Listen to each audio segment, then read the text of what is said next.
Nearly 24,000 people inside a Michigan arena erupted like their guy had just won the WWF Championship. Confetti, chaos, pure pandemonium. Except he hadn't won. Not technically. The belt stayed put. Today we are breaking down WWF SummerSlam 1993, the full card match by match, the storylines that built to it, and what the event actually delivered versus what it promised. By the end of this episode, you'll understand exactly why this show is one of the most debated nights in early 90s wrestling history. And to help me dig into all of it, I've got someone who has gone deep on this card. So let's get into it. Set the scene for us. August 30, 1993. What are we walking into? So this is the 6th annual SummerSlam, the Palace of Auburn Hills in Michigan. 23,954 fans in attendance, according to Wikipedia. Vince McMahon and Bobby Heenan on commentary. And the tagline for the whole event was, and this is genuinely great, Fat Chance, somebody has to stop him. Which tells you everything about the energy they were going for. That tagline is doing a lot of work. It really is. And the him in that tagline is Yokozuna, the WWF champion at the time. The whole show was built around whether Lex Luger could dethrone him. And the context matters here. According to WWE's own official recap, this event was the culmination of Lex Luger's summer-long Lex Express bus tour, where he was being positioned as this all-American hero traveling the country, building momentum toward his title shot. Right, so the Lex Express was this whole patriotic campaign, Luger riding a bus across America, very much a product of its time. Very much. And it worked on the crowd. It genuinely worked. But before we get to the main event, let's actually walk through this card, because there is a lot happening on this show. 10 televised matches, all 3 WWF championships defended. According to WrestlingData.com, the total in-ring action across the card clocked in at 1 hour, 40 minutes, and 45 seconds. That is a packed show. It is. And there was also a dark match. Owen Hart defeated Barry Horowitz in 8 minutes and 32 seconds. That wasn't broadcast. So the night started even before the cameras were really rolling for the main audience. Okay, so walk me through the card. Where does the night actually kick off? Match 1 on the televised card, Razor Ramon versus Ted DiBiase, the $1 Million Man. And this match has a really interesting backstory. According to Wikipedia, 2 of the matches at SummerSlam 1993 actually trace back to Razor Ramon losing to a newcomer called The Kid, later known as the 1-2-3 Kid, on the May 17th, 1993 edition of Monday Night Raw. Wait, so a loss on Raw months earlier is what set up multiple SummerSlam matches? Exactly. After that loss, Money Inc., that's Ted DiBiase and Erwin R. Shyster, started mocking Ramon about it. DiBiase even offered Ramon a job as a servant, which Ramon refused. So Ramon started teaming with the 1-2-3 Kid against Money Inc., and that whole feud split into 2 separate matches at SummerSlam. Ramon versus DiBiase and IRS versus the 1-2-3 Kid. That's actually solid storytelling. 1 inciting incident, 2 payoff matches. Yeah, and Ramon won his match. Defeated DiBiase in 7 minutes and 32 seconds, according to WrestlingData.com. So the night opens on a positive note for the babyfaces. Then we get match 2, the WWF Tag Team Championship match. The Steiner brothers, Rick and Scott Steiner, defending against the Heavenly Bodies, which was Tom Pritchard and Jimmy Del Rey, managed by Jim Cornette. And this one is generally considered the best match on the show, right? According to Wikipedia, yes, the Steiners versus Heavenly Bodies match was positively received, which stands out because the overall event got generally mixed reviews. The Steiners retained in 9 minutes and 28 seconds. And there's a nice local angle there, too. According to WWE's official recap, Rick and Scott Steiner are Michigan natives, so defending the titles in front of that home crowd added something real to the match. That's a detail that actually matters. Home crowd energy is real. It is. Then we get the Intercontinental Championship match, Shawn Michaels defending against Mr. Perfect. This one went 11 minutes and 20 seconds and ended in a count-out victory for Michaels, meaning he retained the title without being pinned. A count-out finish in a title match. That's always a bit of a deflating result for the crowd. It can be, yeah. And it's one of those finishes that protects both guys. Michaels keeps the belt. Perfect doesn't take a clean loss, but it doesn't exactly give the audience the definitive moment they came for. It's a pattern you'll notice across this card, actually. Interesting. So that's a theme we should come back to. What's next on the card? Match 4, IRS, Erwin R. Shyster versus the 1-2-3 Kid. This is the other half of that Money Inc. storyline we talked about. And unlike Ramon's match, this one goes the other way. IRS wins in 5 minutes and 44 seconds. So the babyfaces split the series, 1 win each. Okay, and then we get into the Bret Hart situation, which is genuinely complicated. Really complicated. So Bret Hart and Jerry Lawler had this feud going into SummerSlam, and they were scheduled to wrestle to settle who would be named, and this is the actual title, Undisputed King of the World Wrestling Federation, according to Wikipedia. But what actually happened on the night is that Bret first wrestled Doink the Clown and won in 9 minutes and 5 seconds. Wait, Bret Hart wrestled Doink the Clown at SummerSlam? He did. And then Lawler came out, and the actual Bret versus Lawler match happened 6 minutes and 32 seconds, and Lawler won by disqualification. So Bret technically lost that match. The night ended with Lawler, the villain, standing tall over Bret Hart. That is a strange way to close out a feud on the second biggest show of the year. The bad guy wins on a technicality. And it's one of those booking decisions that leaves you with questions. Like, what was the intended payoff? The crowd came to see Bret get his revenge on Lawler, and instead they got a disqualification finish. It's not satisfying, and it's part of why the show got mixed reviews overall. Yeah, and that's a recurring thing on this card, finishes that feel incomplete. The IC title ends in a count-out. The Bret Lawler feud ends in a DQ. There's a pattern. Exactly. And then we get Ludwig Borga defeating Marty Jannetty in 5 minutes and 15 seconds. Borga was being built up as a monster heel at the time, so this was essentially a showcase match for him. Then we get to what is probably the most universally criticized match on the card. The Undertaker and Giant Gonzalez. The Rest in Peace match. According to Wikipedia, this was widely panned, and it specifically notes that, quote, much like their first encounter, the match was criticized. So this wasn't even the first time these two had a bad match together. The Undertaker won in 8 minutes and 4 seconds, but the reception was rough. There's something almost impressive about having 2 bad matches with the same opponent and still booking a rematch. Wrestling in 1993 was a different world. Then we get the 6-man tag, Tatanka and the Smokin' Guns, Billy and Bart Gunn, defeating the Head Shrinkers and Bam Bam Bigelow in 11 minutes and 15 seconds. And then we arrive at the main event. Lex Luger versus Yokozuna for the WWF Championship. This is the whole reason the Lex Express existed. This is the whole reason the summer happened. And the match went 17 minutes and 58 seconds, the longest match on the card by a significant margin. And Lex Luger won. But, and this is the thing, he won by countout. Yokozuna was counted out. So Luger won the match, but did not win the WWF Championship, because titles don't change hands on countouts. And yet, the crowd lost their minds. According to WWE's own official recap, nearly 24,000 fans were there to celebrate what they described as a supremely patriotic edition of SummerSlam. The crowd reacted to Luger's countout win as if he had actually captured the title. The emotional payoff landed even though the title didn't change hands. That is such a fascinating piece of booking. You get the crowd reaction of a title change without actually doing the title change. It's genuinely one of the more interesting decisions in WWF history from that era. They got the emotional peak, the confetti, the celebration, the patriotic moment, without committing to Luger as champion, which in hindsight tells you something about how much confidence they actually had in him as a long-term title holder. So the crowd got the feeling of a win without the actual win. That's kind of a cheat code for booking. It is, and it worked in the moment, but it also meant the story wasn't resolved. Yokozuna walked out still champion, and that's a thread that would continue into the rest of 1993 and beyond. Let's talk about the overall reception of the show, because you mentioned mixed reviews. What does that actually look like in terms of how people rated it? So WrestlingData.com has a community rating for the show, 4.1 out of 6 stars, which they translate to a grade of about 2.89 out of 5, or 62.2% of best value. And that's based on 36 votes. The buy rate, according to WrestlingData.com, was 480,000 buys, which is a significant audience for a pay-per-view in 1993. 480,000 buys. That's a lot of people paying to watch this. It is. And Wikipedia lists the buy rate at 250,000, so there's some discrepancy between sources on that number. But either way, this was a major event with a large audience. The Lex Express campaign had clearly generated real interest.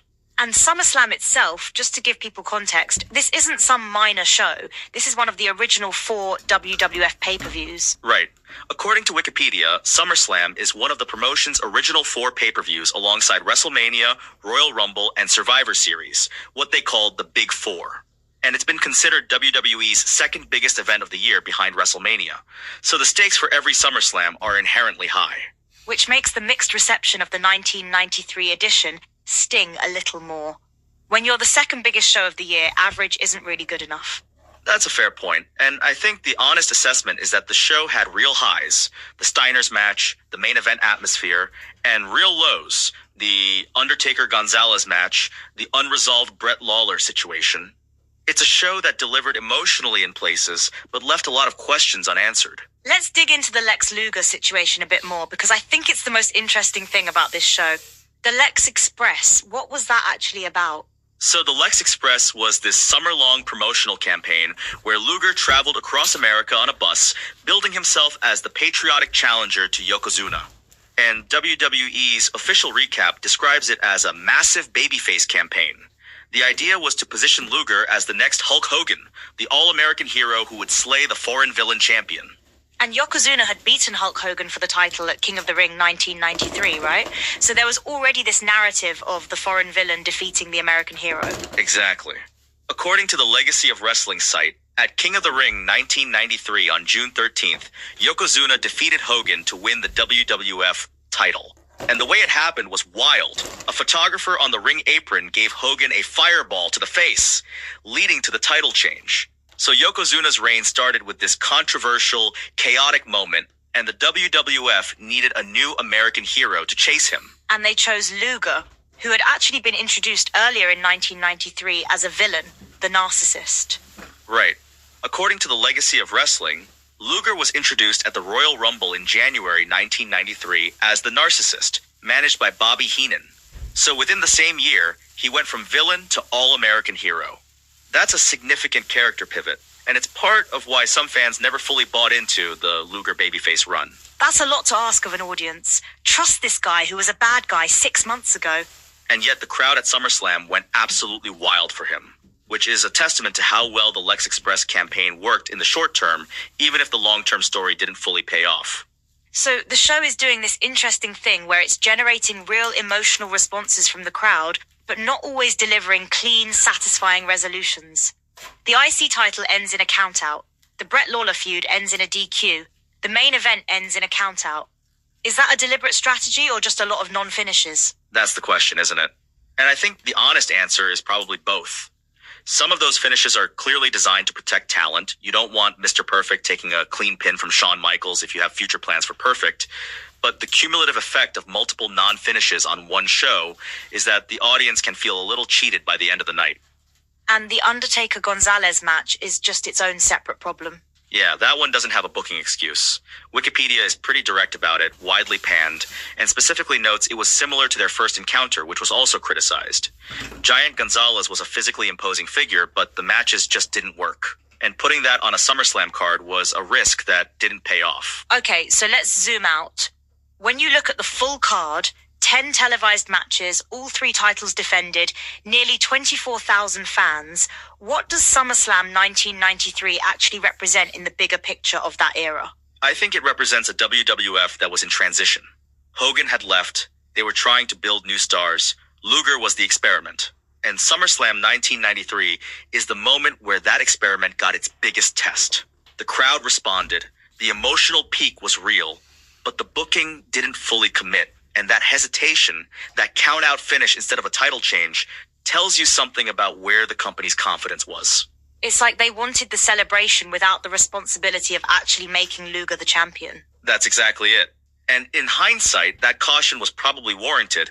Luger never did win the WWF Championship. But in the moment, on August 30th, 1993, with 23,954 people in that arena, it felt like something historic was happening, even if the belt didn't move.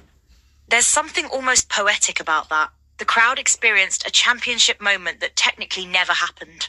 And that's what makes this show worth revisiting. It's not a great show by most measures. The reviews were mixed. The Undertaker match was rough. Several finishes were unsatisfying.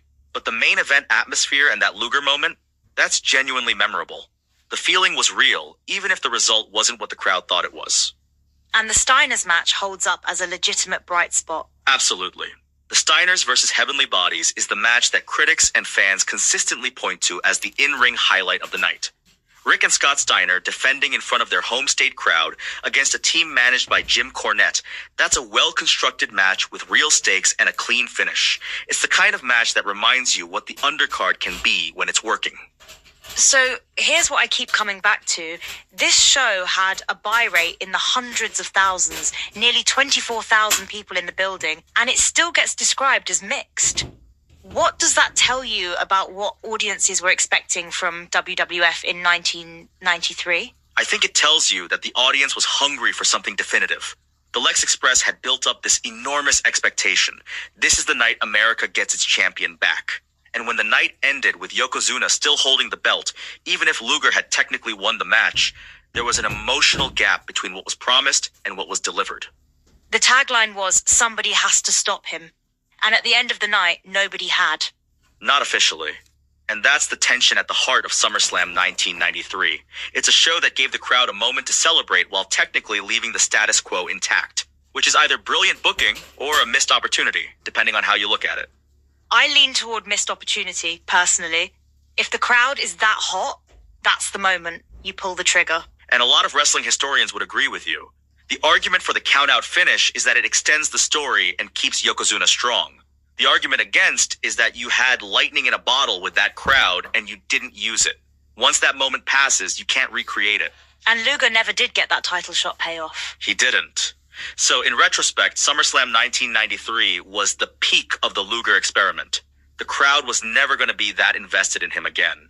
And the WWF didn't capitalize on it when they had the chance. All right, so when you step back from everything we've covered, the full card, the storylines, the reception, here's what this really comes down to. SummerSlam 1993 is a show that is genuinely fascinating to revisit, not because it was great, but because of the gap between what it felt like and what it actually was. That's the perfect way to put it. You had a show that drew nearly 24,000 fans, generated hundreds of thousands of pay-per-view buys, had a legitimately great tag team match in the Steiners versus Heavenly Bodies, and produced one of the most emotionally charged main event moments of the early 90s, and still walked away with mixed reviews because the finishes didn't deliver clean resolutions. The Bret Hart situation alone is worth thinking about. He beat Doink, then lost to Lawler by DQ, so the villain technically won the night. Podcasts. Picture this, a wrestling show with two official main events, one of which reviewers are still calling a Match of the Year candidate over 30 years later, and the other one is being called a candidate for Worst Match of the Year. And here's the kicker, they put the bad one on last. Today, we're doing a full audio narration review of WWE SummerSlam 1994. By the end of this episode, you'll know exactly what went down on that card, why the Hart Brothers cage match is still talked about, and how a show this uneven became a snapshot of an entire era. My co-host has been deep in the archives on this one, so let's get into it. Walk me through what SummerSlam 1994 even was. So SummerSlam 1994 was the 7th annual SummerSlam pay-per-view produced by the WWF, that's the World Wrestling Federation, now WWE. It took place on August 29th, 1994 at the United Center in Chicago, Illinois. And wasn't the United Center basically brand new at that point? 11 days old. According to Wikipedia, the United Center had only opened 11 days before SummerSlam took place there. So this was genuinely one of the very first major events ever held in that building. That's wild. So they're breaking in a brand new arena with a wrestling PPV. Exactly. And the crowd showed up. According to Wikipedia, attendance was 23,300, and Wrestling Epicenter notes it was a sellout with 19,500 paid. The buy rate came in at 300,000. So this was a legitimate big event for the time. Okay, so set the scene. What was the vibe walking into this show? The tagline was, "So hot it's scary." And the show was being positioned as the start of what WWF was calling the New Generation era. TJR Wrestling's John Canton describes it as a period where there were some great moments once in a while, but also some genuinely awful stuff too. And SummerSlam 1994 kind of embodies both of those things at once. Who opened the show? Randy Savage. The Macho Man himself came out with a microphone and welcomed everyone to the brand new United Center, talked up the new generation era, and then handed things off to the commentary team of Vince McMahon and Jerry Lawler.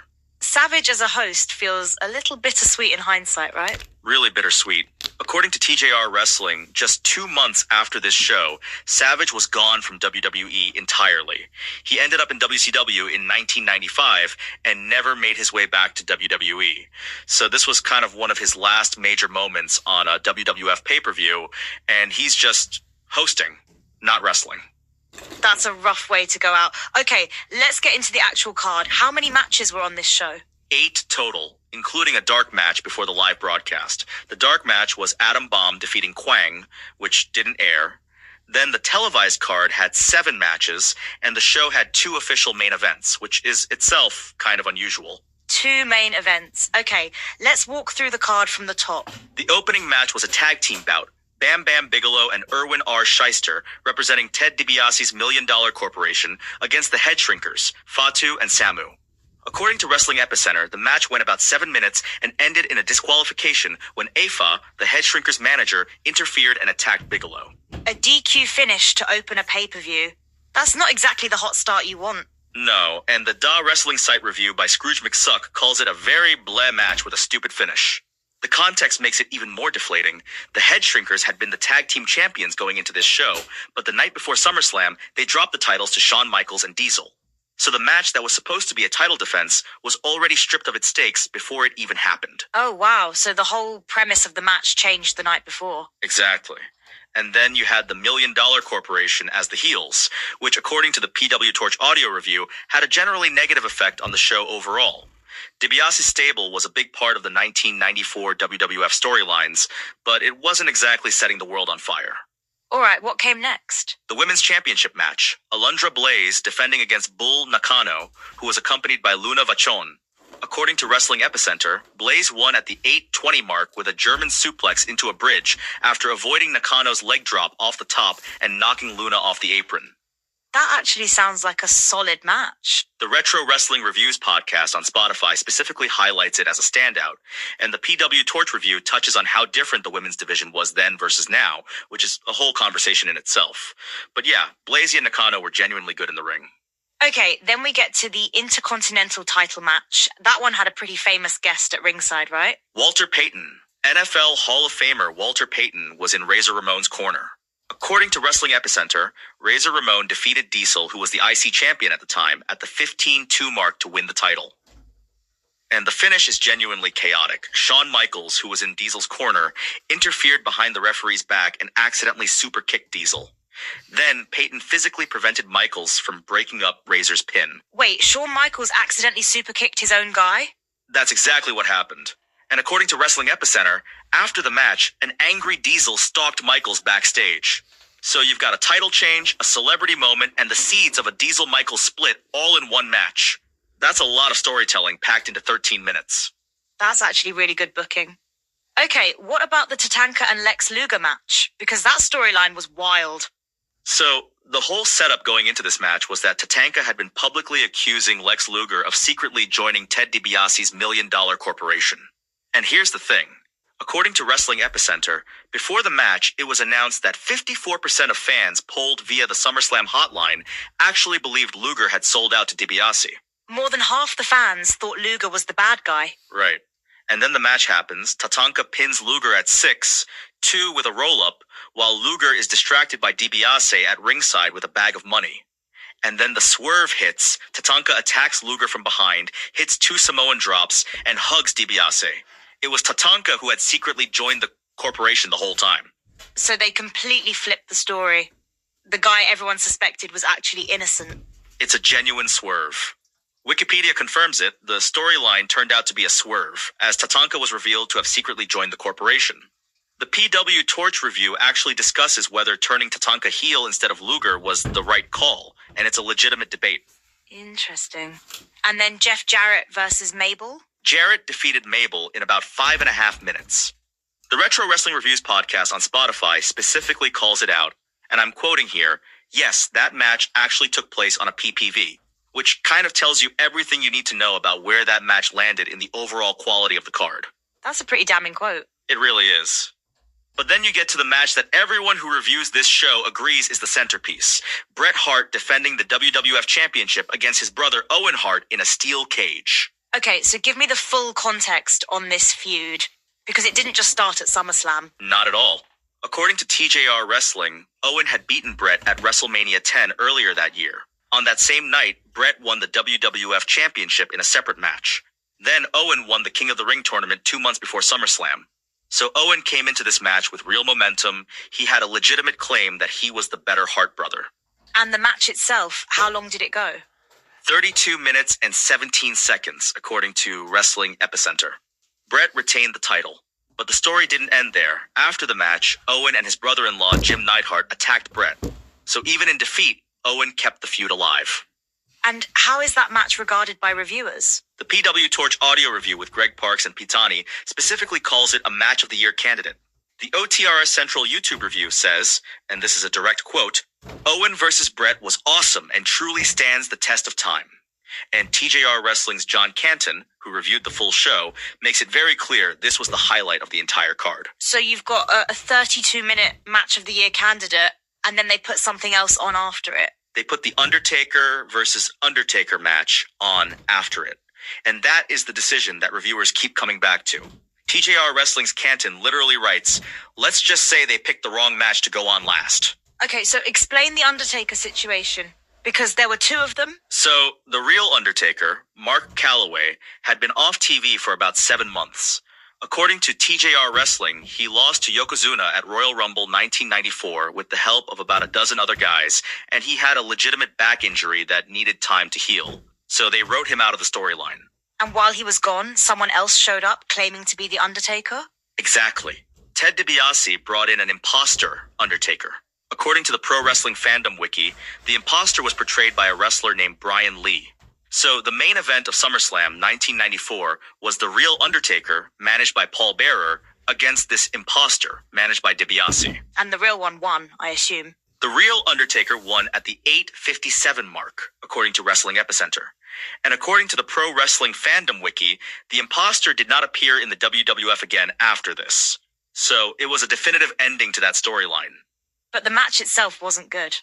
The PW Torch review calls it a worst match of the year candidate.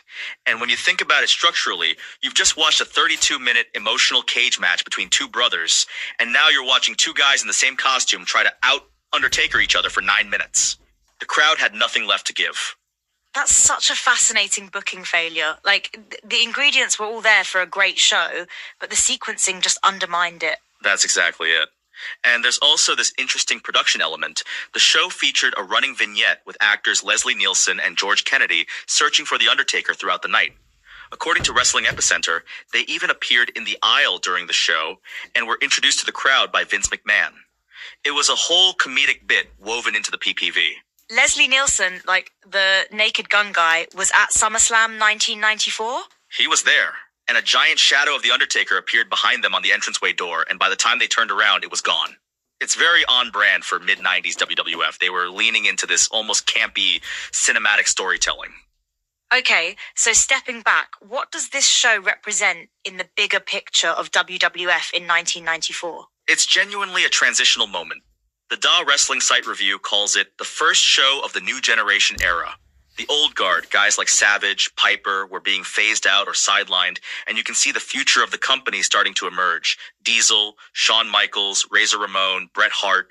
These are the guys who are going to carry WWF through the mid-90s. And yet the show still had one foot in the past with the Undertaker gimmick match as the main event. That tension is what makes SummerSlam 1994 so interesting to revisit. You've got this genuinely brilliant match between the Harts that feels modern and emotionally complex, and then you've got a gimmick main event that feels like it belongs to a different era. The show is almost a document of WWF trying to figure out what it wants to be. And the Hart cage match, 32 minutes, that's a long time for a cage match. What made it work? The feud had real emotional stakes. Owen had beaten Bret at WrestleMania 10. Owen had won King of the Ring. He had legitimate momentum and a legitimate grievance. He felt like he was always in Bret's shadow. And the cage match format meant there was no escape, no interference, just two brothers settling it. That's compelling storytelling, regardless of the era.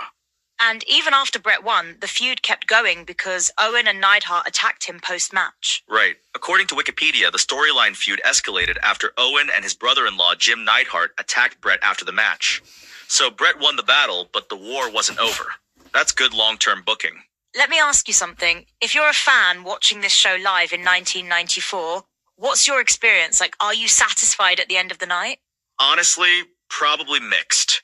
You got an incredible cage match.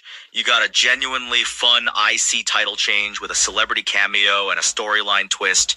You got a real swerve with Tatanka. But then the main event, the thing that was supposed to send you home happy, just didn't deliver. And the Retro Wrestling Reviews podcast on Spotify captures that feeling well. They review the whole card, and the Undertaker versus Undertaker match is clearly the low point. It's like going to a concert where the opening act is incredible and then the headliner is just okay. That's a perfect analogy. And the thing is, the Brett and Owen match was always going to be the emotional peak of the night. Putting the Undertaker match after it was always going to be a come down. The question is whether WWF knew that and did it anyway, or whether they genuinely thought the Undertaker's return was the bigger draw. Given that The Undertaker had been off TV for 7 months, I can see the argument that his return was the marquee moment. Absolutely. And TJR Wrestling acknowledges that The Undertaker's absence was a major storyline. He lost to Yokozuna at Royal Rumble 1994 with help from about a dozen other guys, and his return was a big deal. The problem was the execution of the match itself. An imposter Undertaker is a concept that sounds better on paper than it plays in the ring. So here's what I keep coming back to. This show had a genuine Match of the Year candidate and a worst Match of the Year candidate on the same card.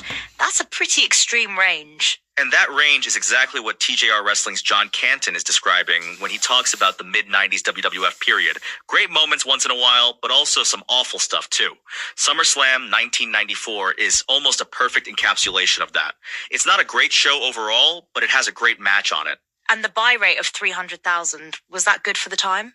It was a solid number for a mid-90s WWF pay-per-view. SummerSlam was considered one of the big 5 PPVs at the time, alongside WrestleMania, Royal Rumble, Survivor Series, and King of the Ring, according to Wikipedia. So there was a built-in audience for this show, regardless of the card. And the show is still available to watch today, right? The Retro Wrestling Reviews podcast on Spotify actually links directly to it. It's on the WWE Network and on Peacock. So if you want to watch along with any of these audio reviews, you can pull it up right now. The Brett and Owen cage match alone is worth the time. Okay, so when you step back from all of this, the full card, the context, the booking decisions, what does SummerSlam 1994 actually tell us? It tells us that a show can be historically significant without being consistently great. SummerSlam 1994 is the first event at the United Center. It's the launch of the New Generation era. It has one of the best cage matches in WWF history. And it also has a main event that multiple reviewers call one of the worst matches of the year. Both things are true at the same time. And the Tatanka swerve is something that doesn't get talked about enough. 54% of fans thought Luger was the bad guy, and it turned out to be Tatanka. That's actually a well-executed storyline. It is. And the PW Torch review specifically discusses whether turning Tatanka heel instead of Luger was the right creative call. There's a real debate there. Luger was a bigger name, and making him the traitor might have had more impact. But the swerve worked because the audience genuinely didn't see it coming. That 54% poll number proves it. Here's what this really comes down to, I think. SummerSlam 1994 is a show that rewards the people who know where to look. If you go in expecting the main event to be the best thing on the card, you'll be disappointed. But if you know the Heart Cage match is the centerpiece, you're going to have a great time. That's exactly right. And that's kind of the lesson of the whole show. The card order doesn't... Yes. Here's something that'll mess with your head a little. In one of the worst business years in WWF history, a pay-per-view event sold out an arena with over 18,000 fans, drew 205,000 buys, and somehow produced what Pro Wrestling Torch called the Match of the Year. And the main event of that same show, widely considered one of the worst in SummerSlam history. Today, we're doing a full narration review of WWE SummerSlam 1995. We're going to break down the entire card match by match, understand what was happening with WWF as a company in 1995, and figure out what actually made this show worth remembering. Joining me to walk through all of it is someone who knows this era inside and out. So let's get into it. Set the scene for us. August 27, 1995. Pittsburgh, Pennsylvania. What was the state of WWF heading into this night? So, 1995 was genuinely one of the worst years WWF had seen in a long time. According to TJR Wrestling's review, it turned out to be one of the worst years of all for the company. Business was down across the board. The champion was Kevin Nash, wrestling as Diesel, who had won the title in late 1994 and was positioned as the new top guy. But his reign, which lasted nearly a year, coincided with a real dip in audience interest. So Diesel was the guy they were betting on, and it just wasn't clicking. Exactly. And the challenger for the WWF title at this show was King Mabel, a former tag team wrestler who, according to TJR Wrestling, was thrust into main event status essentially because he was big, just like Diesel was. He had won King of the Ring 1995 a few months earlier, so there was at least some booking logic behind it, but it was a tough sell. And this was also the first SummerSlam to take place on a Sunday, right? The previous 7 had all aired on a Monday. That's right, according to Wikipedia, and it was the 8th SummerSlam overall. The event was held at the Civic Arena in Pittsburgh, Pennsylvania, also known as the Mellon Arena, and it drew an attendance of 18,062 fans, which, according to Wrestling Epicenter, was a sellout and actually set a new attendance record for the venue. Okay, so the building was packed. That's something. It was, but the buy rate tells a slightly different story. According to Wikipedia, the show pulled a 0.9 buy rate, which translated to approximately 205,000 buys. And to put that in context, the 1994 SummerSlam had a 1.3 buy rate. So year over year, they were losing ground on pay-per-view. That's a pretty significant drop. And this is also the year WWF started doing the in-your-house monthly pay-per-views, right? So they were flooding the market a little. Exactly, and that's a really important piece of context. According to TJR Wrestling, 1995 was when WWF started doing monthly pay-per-view events with those in-your-house shows. So fans were being asked to spend money more frequently, and the product at the top of the card wasn't exactly inspiring confidence. And then there's the WCW factor. Oh, huge. TJR Wrestling points out that WCW debuted Nitro less than a month after this SummerSlam, so WWF was essentially putting on this show right on the eve of what would become the Monday Night Wars. The competitive landscape was about to change dramatically, and you can almost feel that tension when you look back at this card. That's wild to think about. Like, this show exists right at the edge of a cliff for WWF. Okay, so let's actually get into the card. Walk me through how the night opened. So, the opening video was narrated by Todd Pettengill, talking about the big matches coming up, with the talent delivering promos. According to TJR Wrestling, the show then started with a promo from Dean Douglas, and the review notes that this is not a good way to excite people. So right out of the gate, the energy was a little flat. A promo from Dean Douglas to open the show. Yeah, that tracks for 1995 WWF. The commentary team for the night was Vince McMahon and Jerry Lawler, though Lawler actually got removed from the booth later in the show after his involvement in the Bret Hart match, and Doc Hendricks filled in for the rest of the evening. According to the SmackDown Hotel, the theme song for the event was Real City by Jim Johnston. Okay, so let's go match by match. First match of the night? Hakushi versus the 1-2-3 Kid, which went 9 minutes and 28 seconds according to Wrestling Epicenter. TJR Wrestling describes Hakushi as the heel known as the White Angel and the modern-day Kamikaze. That's actually how Vince McMahon introduced him on commentary. 2 smaller athletic wrestlers, so it was a fast-paced opener. And how did it go? According to TJR Wrestling's detailed breakdown, Hakushi hit a handspring elbow in the corner that got cheers just for how cool it looked. And he also did a handspring into a dive over the top rope onto Kid on the floor, described as an awesome move. The finish came when Hakushi reversed a spinwheel kick from Kid into a modified sit-down powerbomb for the pin at 9 minutes and 29 seconds. So a solid athletic opener. Good way to get the crowd going. Yeah, it did the job. Then the second match is one that feels almost surreal in hindsight. Hunter Hearst Helmsley defeating Bob Holly in 7 minutes and 11 seconds. According to Wikipedia, this was Hunter Hearst Helmsley's actual WWF pay-per-view debut. He had only competed in dark matches before this at In Your House 1 and 2. Wait, so Triple H's first real PPV match was at SummerSlam 1995 against Hardcore Holly? Against Bob Holly, yeah. And according to Wrestling Epicenter, he won by blocking a backdrop attempt and hitting the pedigree. 7 minutes, clean finish. Nobody in that building had any idea what that guy would eventually become. That's one of those moments that just hits differently when you know the full story. Completely. Third match was the Smoking Guns, Billy and Bart Gunn, defeating the Blue Twins, Jacob and Eli Blue, with their manager Uncle Zebekiah at ringside. That went 6 minutes and 10 seconds. According to Wrestling Epicenter, the finish came when the Blue Brothers collided with each other in the ring, and the Guns hit their Sidewinder finisher for the win. Classic tag team finish. Opponents beat themselves. Then we get to one of the more charming moments of the night, Barry Horowitz defeating Skip, who was accompanied by Sonny, in 11 minutes and 21 seconds. According to Grokopedia, this was an upset that broke Horowitz's long losing streak. And the finish is actually kind of great. Hakushi came back out to ringside and did a leapfrog over Skip's head into the ring, which distracted Skip long enough for Horowitz to roll him up with an inside cradle. So Hakushi, who lost the first match, comes back out and inadvertently helps Horowitz win? That's actually good storytelling. It really is. And the crowd responded to it. Horowitz was this perennial jobber who finally got a win, and the fans were into it. You did a title match to create a moment. That's the lesson there. Okay, next up is the Women's Championship match. Right. Bertha Faye, accompanied by Harvey Whippleman, defeated Alundra Blaze to win the WWF Women's Championship in 4 minutes and 37 seconds. According to Wrestling Epicenter, Faye won with a sit-down powerbomb after Blaze missed a dropkick off the top rope. Title change, new champion. Under 5 minutes for a title change. That's pretty quick. It was. Not a lot of time given to it. Then we get into the 3 matches that, according to Wikipedia, had the most build-up heading into the show. First of those is The Undertaker versus Karma in a casket match, which went 16 minutes and 26 seconds. And what was the backstory there? According to Grokopedia, the feud stemmed from Karma stealing The Undertaker's urn earlier in the year, so there was genuine heat built into it.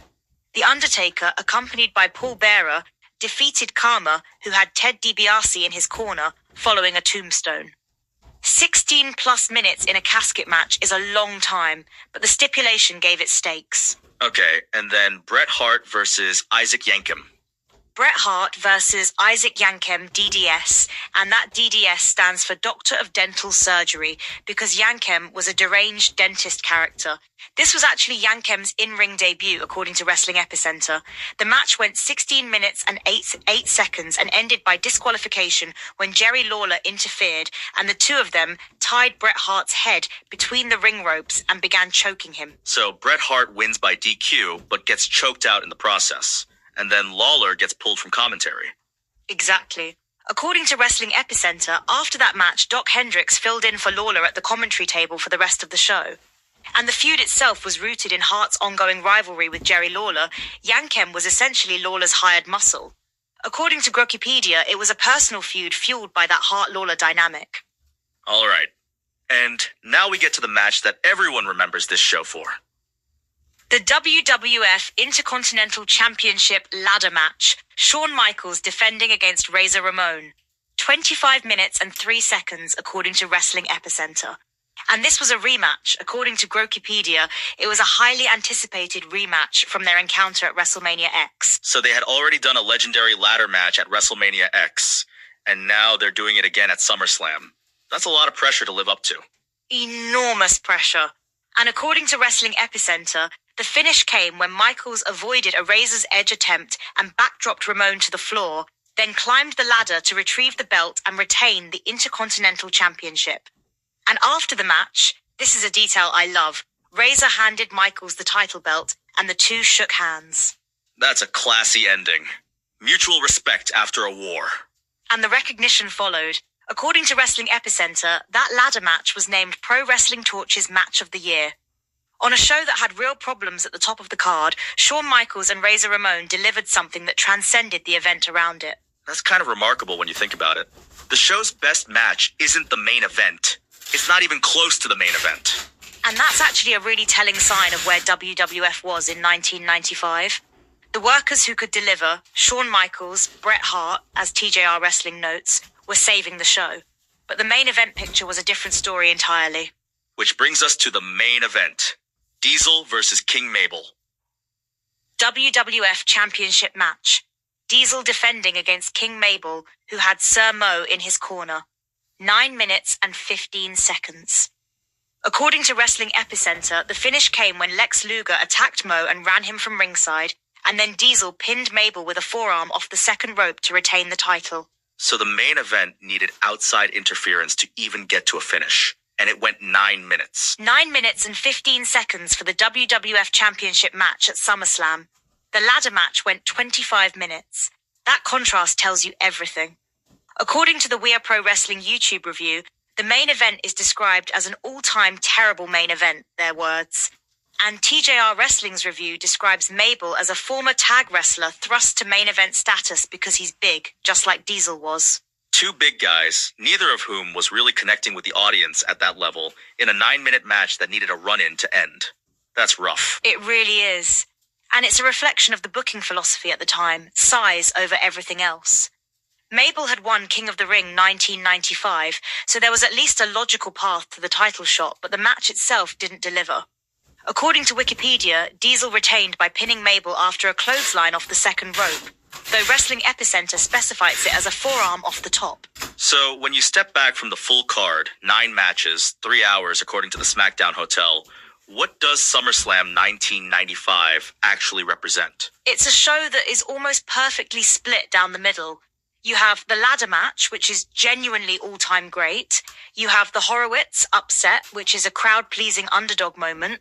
You have Bret Hart working a 16-minute match in a feud with real heat.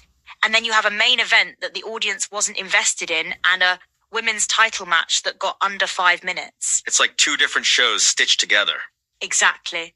And the numbers reflect that tension. According to Wikipedia, the buy rate was 0.9, down from 1.3 the year before. But the arena was sold out, 18,062 fans, a new attendance record for the Civic Arena according to Wrestling Epicenter. People were still showing up, they just weren't paying for it at home at the same rate. And all of this is happening right before WCW Nitro launches. So WWF is putting out a show like this, and within weeks, there's going to be legitimate competition on free television every Monday night. Less than a month later, according to TJR Wrestling. And that context makes SummerSlam 1995 feel like a snapshot of a company at a crossroads. The talent was there, Shawn Michaels proved that in 25 minutes with Razor Ramon. But the top of the card wasn't working, and the competition was coming. And yet, that ladder match, Pro Wrestling Torch Match of the Year, on this show. On this show. That's the thing about SummerSlam 1995. It's not a good show overall, but it contains something genuinely great. And that's actually a harder thing to pull off than it sounds. A lot of bad shows are just uniformly bad. This one has a peak that almost nobody could touch that year. What about the production side of things? You mentioned Todd Pettengill narrating the opening video. Was the presentation of the show itself notable in any way? According to Grokopedia, the event was produced internally by WWF, with Kevin Dunn serving as executive producer and director. The gate revenue was around $350,000, according to that same source. And the theme song, as the SmackDown Hotel notes, was Real City by Jim Johnston, who was WWF's in-house composer for essentially everything in that era. Jim Johnston basically scored the entire WWF for years. That's a tangent for another day, but worth noting. Absolutely. And the commentary situation is interesting too. You start the night with Vince McMahon and Jerry Lawler, but after Lawler's involvement in the Bret Hart match, Doc Hendricks steps in, so the audio texture of the show actually changes mid-event. That's unusual. That's a detail I hadn't thought about. The commentary literally shifts because a commentator became part of the story. Which is either great storytelling or a logistical headache, depending on how you look at it. Lawler was so deep into his feud with Bret Hart that he couldn't stay neutral at the desk. That's commitment to a character. Okay, so let's talk about the WWE.com official description of this show. Their Best of SummerSlam 1995 playlist description says, and I love this, ladders, caskets, Hakushi, and deranged dentists. What's not to love about SummerSlam 1995? That's WWE's own framing of it. Which is actually a pretty honest and self-aware way to sell it. They're leaning into the weirdness. A deranged dentist, a casket match, a ladder match, an underdog upset. It's a variety show, and Pilot Podcasts. A top rope snaps clean in half mid-match. The reigning King of the Ring is stuck on the pre-show. The Intercontinental Championship match gets canceled outright because the champion got hurt. And somehow, this is still called one of the biggest summer events in professional wrestling. Today, we're doing a full narration review of WWF SummerSlam 1996 We're going to walk you through every match on the card, break down what was actually happening inside the WWF at that moment in time, and figure out whether this show deserves its reputation as one of the worst SummerSlams ever, or whether history has been a little too harsh on it. I've got someone here who has gone deep on this event, and I want to start with a very simple question. Set the scene for us. August 18th, 1996. Where is the WWF? So, the WWF is not in a great place. This is the 9th annual SummerSlam held at the Gund Arena in Cleveland, Ohio, which is now called Rocket Arena, by the way, in front of about 17,000 fans. And the PPV buy rate came in at 157,000, which, for a show that's supposed to be the second biggest event of the year behind WrestleMania, is not a number that makes anyone in Stamford feel good. So, what's dragging the numbers down? A few things converging at once. According to TJR Wrestling's review of this event, the WWF was no longer number one in the Monday Night War. WCW had serious momentum because Hulk Hogan had just done his shocking heel turn at Bash at the Beach 1996, just a few weeks before this show. That was a massive cultural moment in wrestling, and it pulled eyeballs away from the WWF. Right, the whole NWO thing was just getting started. Exactly. And on top of that, Bret Hart, one of the WWF's biggest stars, had taken about 6 months off. He just stepped away from the road. So you've got a depleted roster, a hot competitor stealing the narrative, and a card that honestly has some real holes in it before the show even starts. And one of those holes is a pretty big one. The Intercontinental Championship match just doesn't happen. Yeah, Farouk Assad was scheduled to face Ahmed Johnson for the WWF Intercontinental Championship, and that match got pulled entirely because Johnson was legitimately injured. So you lose a title match from your card, which is a real blow to the undercard. And then there's the Stone Cold situation, which is just baffling to me when you look back at it. So Steve Austin had just won King of the Ring 1996, 2 months before this show. That's the tournament win that gave us the Austin 3:16 promo, which is arguably one of the most important moments in wrestling history. And where does the King of the Ring end up at SummerSlam? On the pre-show. The free-for-all.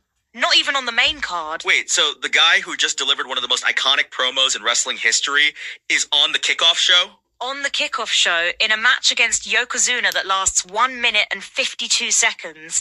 And the way it ends is genuinely chaotic. Yokozuna goes for his banzai drop, which is basically a seated senton from the second rope, and the top rope just breaks, and Austin pins him. That's the whole match. That is such a weird way to win a match. It really is. But here's the thing. Even in a chaotic, barely 2-minute pre-show match, Austin still comes out looking like someone you can't stop. There's something almost poetic about it in retrospect. The infrastructure literally breaks around him and he still gets the pin. Okay, so the pre-show also had this whole Bikini Beach blast-off party thing, right? With an actual pool? Yes, Todd Pettengill hosted this Bikini Beach blast-off segment during the free-for-all with an actual pool set up at ringside. Guests included Sonny, Sable, Goldust, Marlena, Shawn Michaels, Hunter Hearst Helmsley, basically half the roster just hanging out at a pool party. And then later that same night, Mankind and The Undertaker are beating each other senseless in a boiler room. The tonal whiplash is something else. That contrast is genuinely wild. Okay, let's get into the actual main card. Walk me through it. So the first match on the pay-per-view proper is Owen Hart versus Savio Vega. Owen comes out wearing an orthopedic cast on his left arm and carrying a Slammy Award. The whole story is that Owen has been wearing this cast way too long and using it as a weapon. According to the 411 Mania Retro Review, the commentary team of Vince McMahon and Jim Ross are questioning why Owen still has the cast, while Mr. Perfect is actually defending it, saying Owen keeps re-injuring the arm. So even the commentary team is playing into the storyline. Right. And what's interesting is the crowd in Cleveland is actually chanting for Owen, even though he's the heel. They want to cheer him. The match goes 13 minutes and 23 seconds, and Owen wins by hitting Vega with the cast and then locking in the sharpshooter. Dave Meltzer's Wrestling Observer newsletter gave it 2.5 stars, which is a decent match, but nothing special. And then the tag title match, which by all accounts is not great. The 4-way elimination match for the WWF Tag Team Championships. The Smoking Guns, Billy and Bart Gunn, are defending against the Body Donners, the New Rockers, and the Godwins. It goes 12 minutes and 18 seconds. The Guns retain. Meltzer's rating for that one? Dud. As in 0 stars. Ouch. Yeah. And then Sicko Sid defeats the British Bulldog in 6 minutes and 24 seconds. 1 star from Meltzer. According to the Maze of Media retrospective, Sid's victory was positioned as establishing him as a dominant force in the WWF, but the match itself was pretty thin. So we're 3 matches into the main card, and the best rating is 2.5 stars. That's a rough stretch. It really is. Goldust versus Mark Mero comes next and gets 2.25 stars. The Maze of Media review describes it as a psychological match where Goldust used mind games to unsettle the athletic Mero. Goldust wins. And then Jerry Lawler defeats Jake Roberts in 4 minutes and 7 seconds, which also gets a doo-dee from Meltzer. The Lawler-Roberts feud had some real weight to it, though, didn't it? Because Lawler was mocking Roberts' actual real-life struggles. Yeah, that's one of those storylines where the line between fiction and reality gets really blurry. According to the Maze of Media retrospective, Lawler had been mocking Roberts' real-life struggles with alcoholism, which added a layer of genuine tension to the feud. The match itself was short and not technically impressive, but the emotional stakes were real. It's just that 4 minutes doesn't give you much to work with. So 5 matches in, and the show is, by most accounts, pretty forgettable.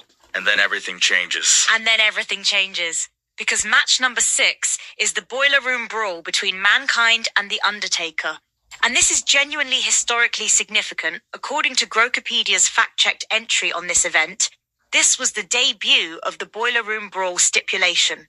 The first time this match type had ever been done in the WWF. So explain what a Boiler Room Brawl actually is for anyone who doesn't know. It's a no-holds-barred fight that starts in the arena's actual backstage boiler room area. So you're not in the ring, you're not even near the ring. You're in this industrial, grimy, dimly lit space backstage. And the two guys just go at it with whatever is around them. Pipes, equipment. The environment itself becomes part of the match. And this one goes 26 minutes and 40 seconds. 26 minutes in a boiler room. That's a long time. It is. And the Cultaholic Wrestling podcast, which did a full retro reaction episode on this show, specifically highlighted the Boiler Room Brawl as the standout moment of the night. Mankind wins, but the real story is what happens at the end. Paul Bearer, who had been The Undertaker's longtime manager and ally, betrays him. That betrayal is a massive moment in the Undertaker-Mankind rivalry. And the official WWE website actually leads with that betrayal when they describe the event. They call it a treacherous act. Right, WWE.com describes it as Paul Bearer's treacherous act of betrayal against The Undertaker. And that's the kind of storytelling moment that sticks with people.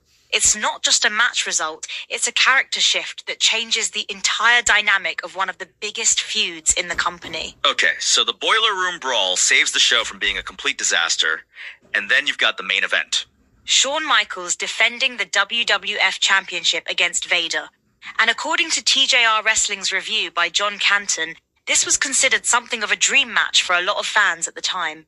Vader had been a monster heel in WCW, and when he came to the WWF in 1996 and got pushed hard, the prospect of him against Michaels was genuinely exciting. So how does the match actually go? It's complicated, and that's actually part of what makes it interesting. According to WWE.com's official account, Vader defeated Shawn Michaels twice during the match, once by countout and once by disqualification. But both times, Vader's manager Jim Cornette demanded the match be restarted, and both times it was. So Vader technically won twice and still lost the title. Wait, so Vader wins twice and walks away without the belt? That's the booking. Cornette keeps pushing to restart because he wants a definitive pinfall victory for Vader, and it backfires completely. Shawn Michaels ultimately retains. The match goes nearly 29 minutes total, and Dave Meltzer gave it 4 stars in the Wrestling Observer newsletter. That's a genuinely great rating. So the main event is legitimately good. 4 stars is not a small thing. 4 stars from Meltzer is a significant match, and the TJR Wrestling review acknowledges it was good, while also noting that things prevented it from being truly great. The booking decisions around the restarts, the way Vader was handled, there's a sense that this match could have been even more if the circumstances had been different. So when you look at the whole card, you've got 2 matches that are genuinely worth watching. The Boiler Room Brawl and the main event, and then a lot of filler in between. That's a fair summary. The We're Pro Wrestling review on YouTube, which is a dedicated episode from their From the Vault series, actually calls this one of the worst SummerSlams of all time, and argues it might be the worst in history. Their specific critique is that outside of the Boiler Room Brawl, and to some extent the main event, there's nothing noteworthy. No title changes, nothing good on the undercard. That's a pretty harsh verdict. Do you think that's fair? I think it's fair as a match quality assessment, but I'd push back a little on the historical framing. Because when you zoom out and look at what this show represents in context, it's actually a really interesting snapshot of a company in transition. The Grokipedia retrospective makes this point. SummerSlam 1996 underscored the WWF's evolving narrative complexity and the sharpening of its characters. The Attitude Era didn't come from nowhere. Say more about that, because I think that's the part that gets lost when people just look at the match ratings. So think about who's on this card. You've got Stone Cold Steve Austin, who is about to become the biggest star in wrestling history, stuck on the pre-show, but still there. You've got Mankind, who is this completely new kind of character for the WWF, psychologically intense, willing to do things nobody else would do. The Boiler Room Brawl itself is a new match type that had never been done before. And according to TJR Wrestling, 1996 was the year the WWF started to turn the corner creatively, even if financially they were struggling. So the seeds of what wrestling would become in the late 90s are literally on this card. They're right there. Austin, Mankind, the edgier storytelling, the willingness to do something like a Boiler Room Brawl that breaks the traditional format of a wrestling show. The Grokipedia entry specifically notes that 1996 was marked by a gradual shift toward edgier, more mature content as the WWF sought to differentiate itself from the family-friendly image of the Hulk Hogan years. SummerSlam 1996 is right in the middle of that shift. And yet the company is losing the war to WCW at this exact moment. Which is what makes it so fascinating. The WWF is building towards something genuinely great, but they're not there yet. And this show kind of captures that perfectly. 2 matches that point toward the future, surrounded by a card that still feels like the old WWF trying to figure out what it wants to be. I want to go back to the commentary team for a second, because I think that's an underrated part of this show. Vince McMahon, Jim Ross, and Mr. Perfect. That's actually a really interesting trio. And the 411 Mania Retro Review has this great detail. During the Owen Hart match, Jim Ross brings up that he remembers Bret Hart beating Mr. Perfect for the Intercontinental title at a previous SummerSlam. And Perfect immediately changes the subject. He doesn't want to talk about it. That kind of organic awkwardness on commentary is genuinely entertaining. That's such a good detail. The commentator is actively avoiding a topic because it's personally uncomfortable for him. It's one of those moments that makes old wrestling broadcasts feel alive. These aren't just neutral voices describing action, they're characters with histories and grudges of their own. And Vince McMahon calling the atmosphere electric early in the night, while Jim Ross is asking how Owen Hart passed his physical if his arm is actually broken, there's real texture to that commentary team.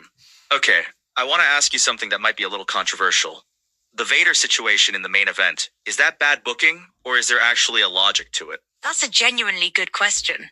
The argument for the booking is that it makes Shawn Michaels look incredibly resilient. He gets beaten twice and still finds a way to win. The argument against it is that it completely undermines Vader as a threat. If you beat the champion twice and still don't walk out with the belt, what does that say about you as a challenger? And Vader never really recovered from that, did he? That's the general consensus among wrestling historians. Vader came into the WWF with this incredible reputation from WCW and Japan, and the booking decisions around his WWF run, including this main event, are often cited as reasons why he never reached the same level in the WWF that he had elsewhere. The TJR Wrestling Review specifically notes that there were a lot of things that prevented the match from being truly great, and the booking is a big part of that. So here's the thing that strikes me about this whole show. The announced team is Vince McMahon, Jim Ross, and Mr. Perfect. The main event is Shawn Michaels versus Vader. The Boiler Room Brawl is Mankind versus Undertaker. On paper, that sounds like a stacked show. On paper it does, and that's kind of the tragedy of SummerSlam 1996. The top of the card delivers. The Boiler Room Brawl is historically significant and genuinely compelling. The main event is a 4-star match, but the undercard is so weak, due ratings, a cancelled title match, the King of the Ring on the pre-show, that the overall impression of the night is one of missed potential. And the buy rate reflects that. 157,000 buys for what's supposed to be the second biggest show of the year. Right. And the TJR Wrestling Review makes the point that WCW's momentum from the Hogan heel turn seriously hurt this event's buy rate. When your competition is doing something that's genuinely shocking and culturally significant, it's hard to compete with a show that has a broken top rope and a cancelled Intercontinental title match. Let me ask you about the Boiler Room Brawl one more time, because I think it deserves more attention. What made it work? What made it work is that it was completely unlike anything the WWF had done before. You're not watching two guys in tights in a ring with a referee counting pinfalls. You're watching something that feels genuinely dangerous and unpredictable.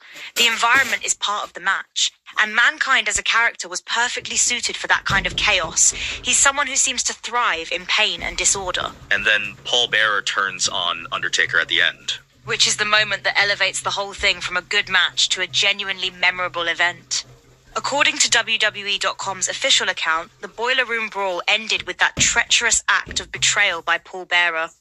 And that betrayal reframes everything. It's not just Mankind beating Undertaker, it's Undertaker being abandoned by someone he trusted completely. That's a different kind of loss. So when you step back from all of this and look at SummerSlam 1996 as a whole, what does it actually mean? Here's what I think it really comes down to. SummerSlam 1996 is a show that tells you exactly where the WWF was in August of 1996, which is a company that had found some genuinely exciting new directions but hadn't fully committed to them yet. The future of the company is on this card.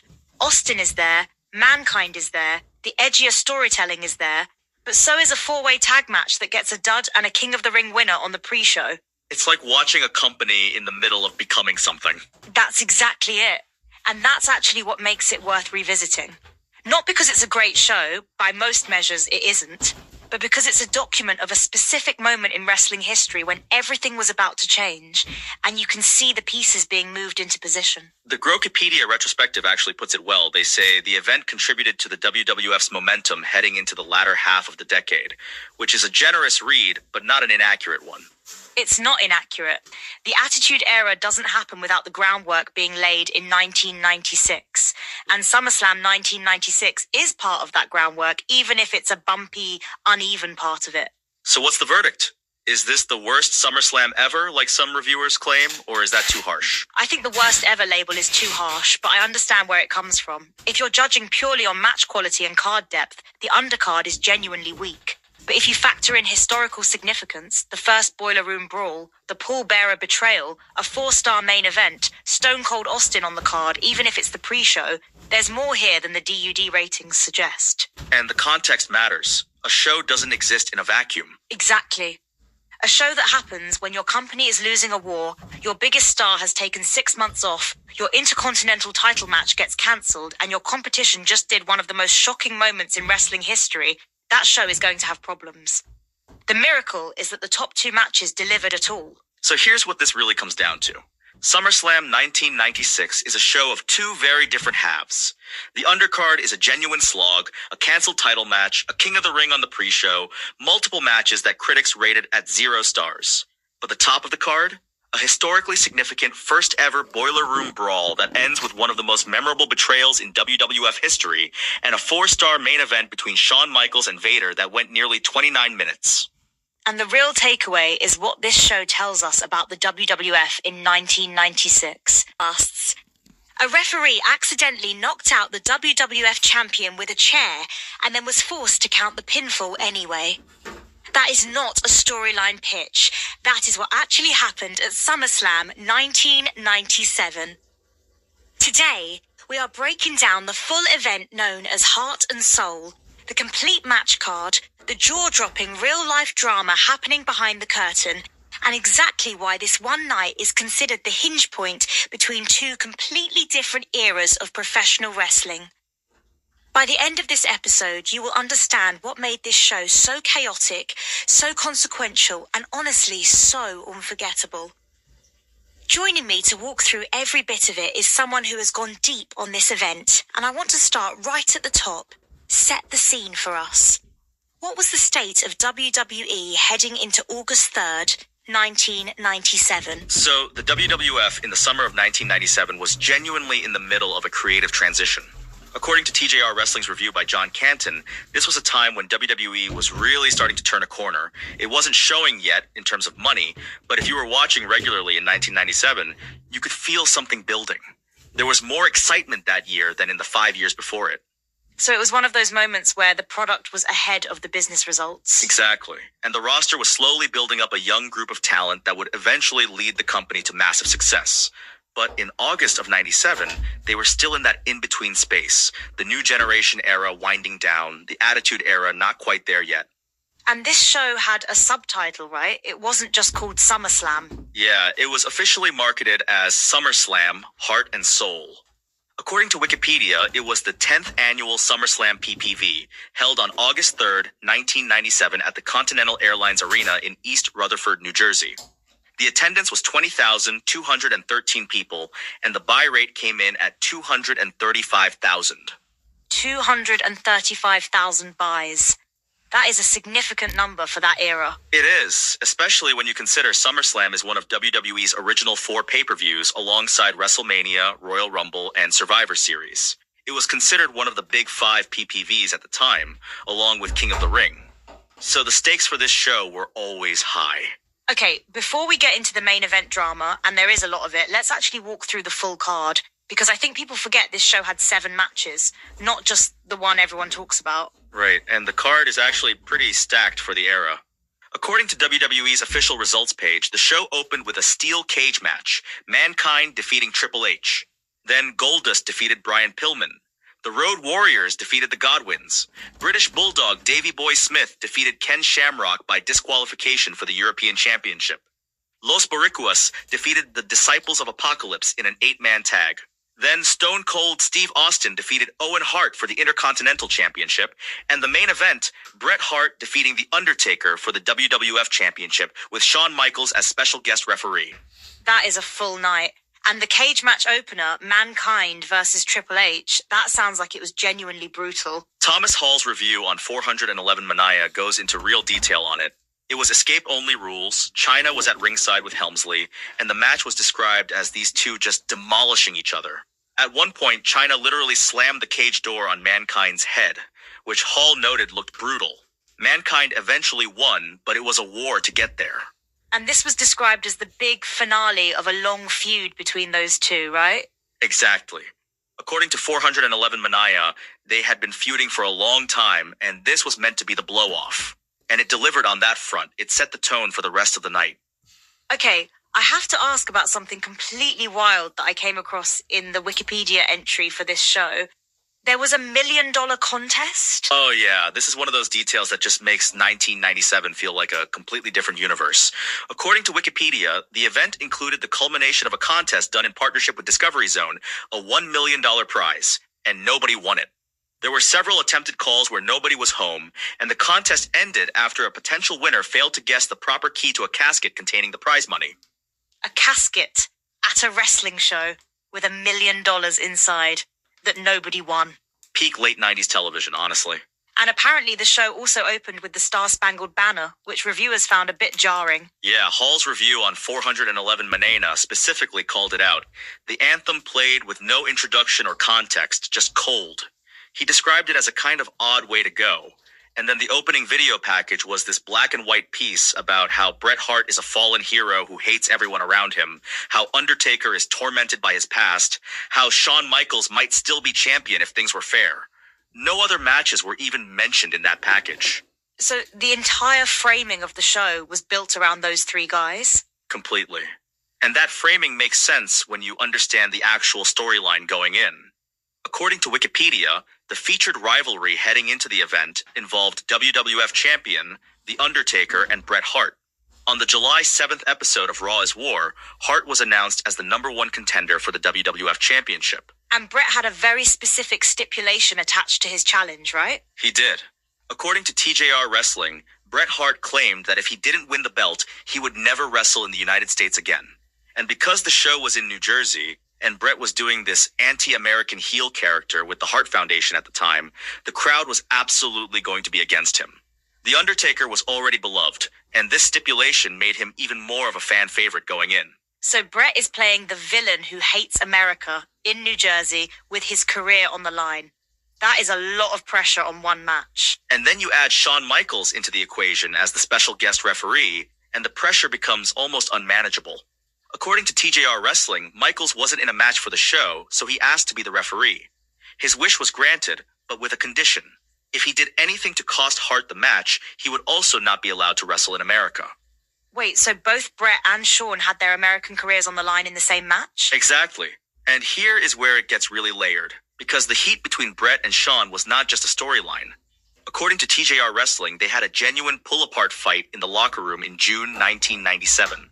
There were even reports that Michaels threatened to quit the company, but ultimately stayed around. WWE gave him a break from television as a result. So the real-life tension between these two was bleeding directly into the on-screen product. In a way that almost never happens in wrestling. The Backsports page review by Randy Zelia described SummerSlam 97 as a pressure cooker of evolving storylines, rising tensions, and real-life heat. That phrase, real-life heat, is doing a lot of work there. This wasn't manufactured drama. These guys genuinely did not get along. And that real-life tension is what made the finish so unpredictable going in. John Canton at TJR Wrestling actually wrote that he had no idea how they might book the finish of the main event going in. He was genuinely intrigued by it. And that uncertainty, that feeling that anything could happen, is part of what made this show so electric. Okay, so walk me through the actual finish, because this is the moment everyone remembers. So, according to the Backsports page review, the match itself was physical and deliberate. Bret Hart was targeting Undertaker's legs, using heel tactics throughout. Shawn Michaels was trying to keep things under control as referee, and then the finish came when Bret spat on Shawn. He spat on him. He spat on him, which triggered Shawn into grabbing a chair in a furious response. He swung it, but Bret ducked, and the chair connected with The Undertaker instead. According to Backsports page, Michaels was then forced to count the pinfall or break the stipulation. So he begrudgingly counted 3, and Bret Hart won the WWF Championship. So Shawn Michaels accidentally knocked out the champion he was supposed to be protecting, and then had no choice but to hand the title to his real-life enemy. That is exactly what happened. And WWE's own official website describes it as an errant chair strike by guest referee Shawn Michaels, deciding the outcome of a hard-fought main event. Even the official record frames it as an accident that changed everything. And the ripple effects from that one moment were enormous. Enormous. According to Backsports page, this match set in motion a domino effect. Shawn Michaels versus Undertaker, which eventually led to the first ever Hell in a Cell match. It deepened the Bret and Shawn feud, and it was Bret's final title reign before the infamous Montreal Screwjob. Backsports page called it the beginning of the end of the new generation and the dawn of the Attitude Era. That is a staggering amount of consequence packed into one match finish. And it's why this show keeps getting revisited. The Attitude Era podcast on SoundCloud described the event with the tagline, "Broken necks, broken hearts, and unwilling knees," which is honestly a perfect summary. Wait, broken necks. That brings us to the other massive moment from this show. Steve Austin versus Owen Hart. This is the one that, in some ways, is even more significant in terms of long-term impact. According to WWE's official website, Stone Cold Steve Austin broke his neck during his Intercontinental title match against Owen Hart and still won the title. WWE's own site describes it as a devastating development that ended up serving as a turning point in a WWE Hall of Fame career. He broke his neck and still won the match. He did, and TJR Wrestling's review notes that this injury would shorten his career. The Benno and Hamflet podcast on YouTube described it as a career-changing injury to Austin. So you have this moment where Austin is achieving something huge, winning the Intercontinental Championship, but at a cost that would follow him for the rest of his time in the ring. That is genuinely one of the most bittersweet moments in wrestling history. He wins the belt, but the price is enormous. And the build-up to that match had its own incredible tension. According to the Pro Wrestling Fandom Wiki, Austin had told Vince McMahon before SummerSlam that if he didn't win the title from Owen Hart, he would kiss Hart's ass. So the stakes were personal and public on both sides. That is very stone cold Steve Austin energy. Completely on brand. And the feud had been building since the Canadian Stampede PPV in July, where Owen Hart had pinned Austin in a 5-on-5 match. The day after that, Austin attacked Hart while he was singing the Canadian national anthem. So by the time SummerSlam arrived, this was a deeply personal rivalry. Okay, I want to zoom out for a second, because when you look at the full card, the cage match opener, the Austin injury, the main event finish, this show has an almost absurd density of significant moments. It really does. And I think that's what separates SummerSlam 1997 from a lot of other shows from that era. It wasn't just a good wrestling card. It was a show where real life and storyline were so tangled together that you genuinely couldn't tell where one ended and the other began. And the commentary team for this show, who was calling the action? According to 411 Manaya's review, the commentators were Vince McMahon, Jerry Lawler, and Jim Ross, which is a significant trio. And it's also worth noting that according to Wikipedia, this event marked the first WWF pay-per-view appearance of Michael Cole and the last WWF pay-per-view appearance of Todd Pettengill. So even in the broadcast booth, there was a changing of the guard happening. Exactly. Michael Cole's first PPV appearance and Todd Pettengill's last on the same show. That is a very clean, symbolic handoff from one era to the next. Let's talk about the broader context of Bret Hart's character at this point, because the anti-American heel thing is such a specific and interesting creative choice. It was genuinely bold. According to TJR Wrestling, Bret was doing the anti-American gimmick with the Hart Foundation at this point, and because the show was in New Jersey, the crowd was going to be against him regardless. The Undertaker was already beloved, and Bret's stipulation that he'd never wrestle in the US again if he lost was something the American fans loved hearing because it meant they might be rid of him. So the crowd was rooting for Bret to lose, so he'd have to leave. Which is a fascinating dynamic. You have a guy who was one of the most respected wrestlers in the world, and he's gotten the crowd to genuinely want him gone. That is elite heel work. And then he wins anyway, which just makes everything worse in the best possible way for the story. And the Backsports page review described the main event as a masterclass in layered storytelling. That phrase really stuck with me. It's accurate, because you have three characters, Bret, Undertaker, and Shawn, each with their own motivations, their own stipulations, their own real-life baggage, and the match had to service all of that simultaneously. The fact that it landed the way it did, with a finish that felt both shocking and inevitable, is genuinely impressive booking. And the Shawn and Bret real-life heat, that pull-apart fight in June 1997, that was only 2 months before this show. 2 months. And according to TJR Wrestling, there were reports that Michaels threatened to quit the company entirely. WWE gave him a break from television. He even lost the tag team titles he had been holding with Steve Austin as a result of stepping back. So by the time SummerSlam arrived, Shawn had been off TV, he was coming back into this incredibly charged situation, and everyone was watching to see what would happen. That is a lot of real-world pressure on a single referee assignment. And it's why the finish worked so well. Because when Bret spat on Shawn and Shawn grabbed that chair, it felt completely believable. Not just as a wrestling moment, but as a human moment. This is a guy who genuinely cannot stand the person in front of him, and he snapped. The fact that it accidentally cost The Undertaker the title just made it more chaotic and more real. And then Shawn had to count the pin. He had no choice. He had no choice. Count 3 or lose his ability to wrestle in America. So he counted, and Bret Hart walked out as WWF champion, and the dominoes started falling from there.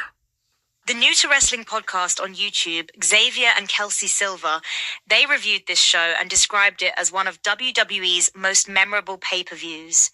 And Kelsey was coming in as a newcomer to wrestling. What does it say about this show that it lands even for someone who doesn't have the full context? I think it says that the storytelling is strong enough to work on multiple levels. If you know the backstory, the real-life heat, the stipulations, the history, it's layered and rich. But even if you don't, you have a referee accidentally knocking out the champion and being forced to hand the title to the guy he hates. That is a compelling story on its own terms. It's almost like a Greek tragedy structure. Everyone is trapped by their own choices. That is a really good way to put it. Bret made the stipulation that trapped him. Shawn agreed to terms that trapped him. And Undertaker was caught in the middle of two people's war and paid the price for it. Nobody got what they wanted cleanly. And the aftermath, the Hell in a Cell match between Shawn and Undertaker, that came directly out of this night. Directly.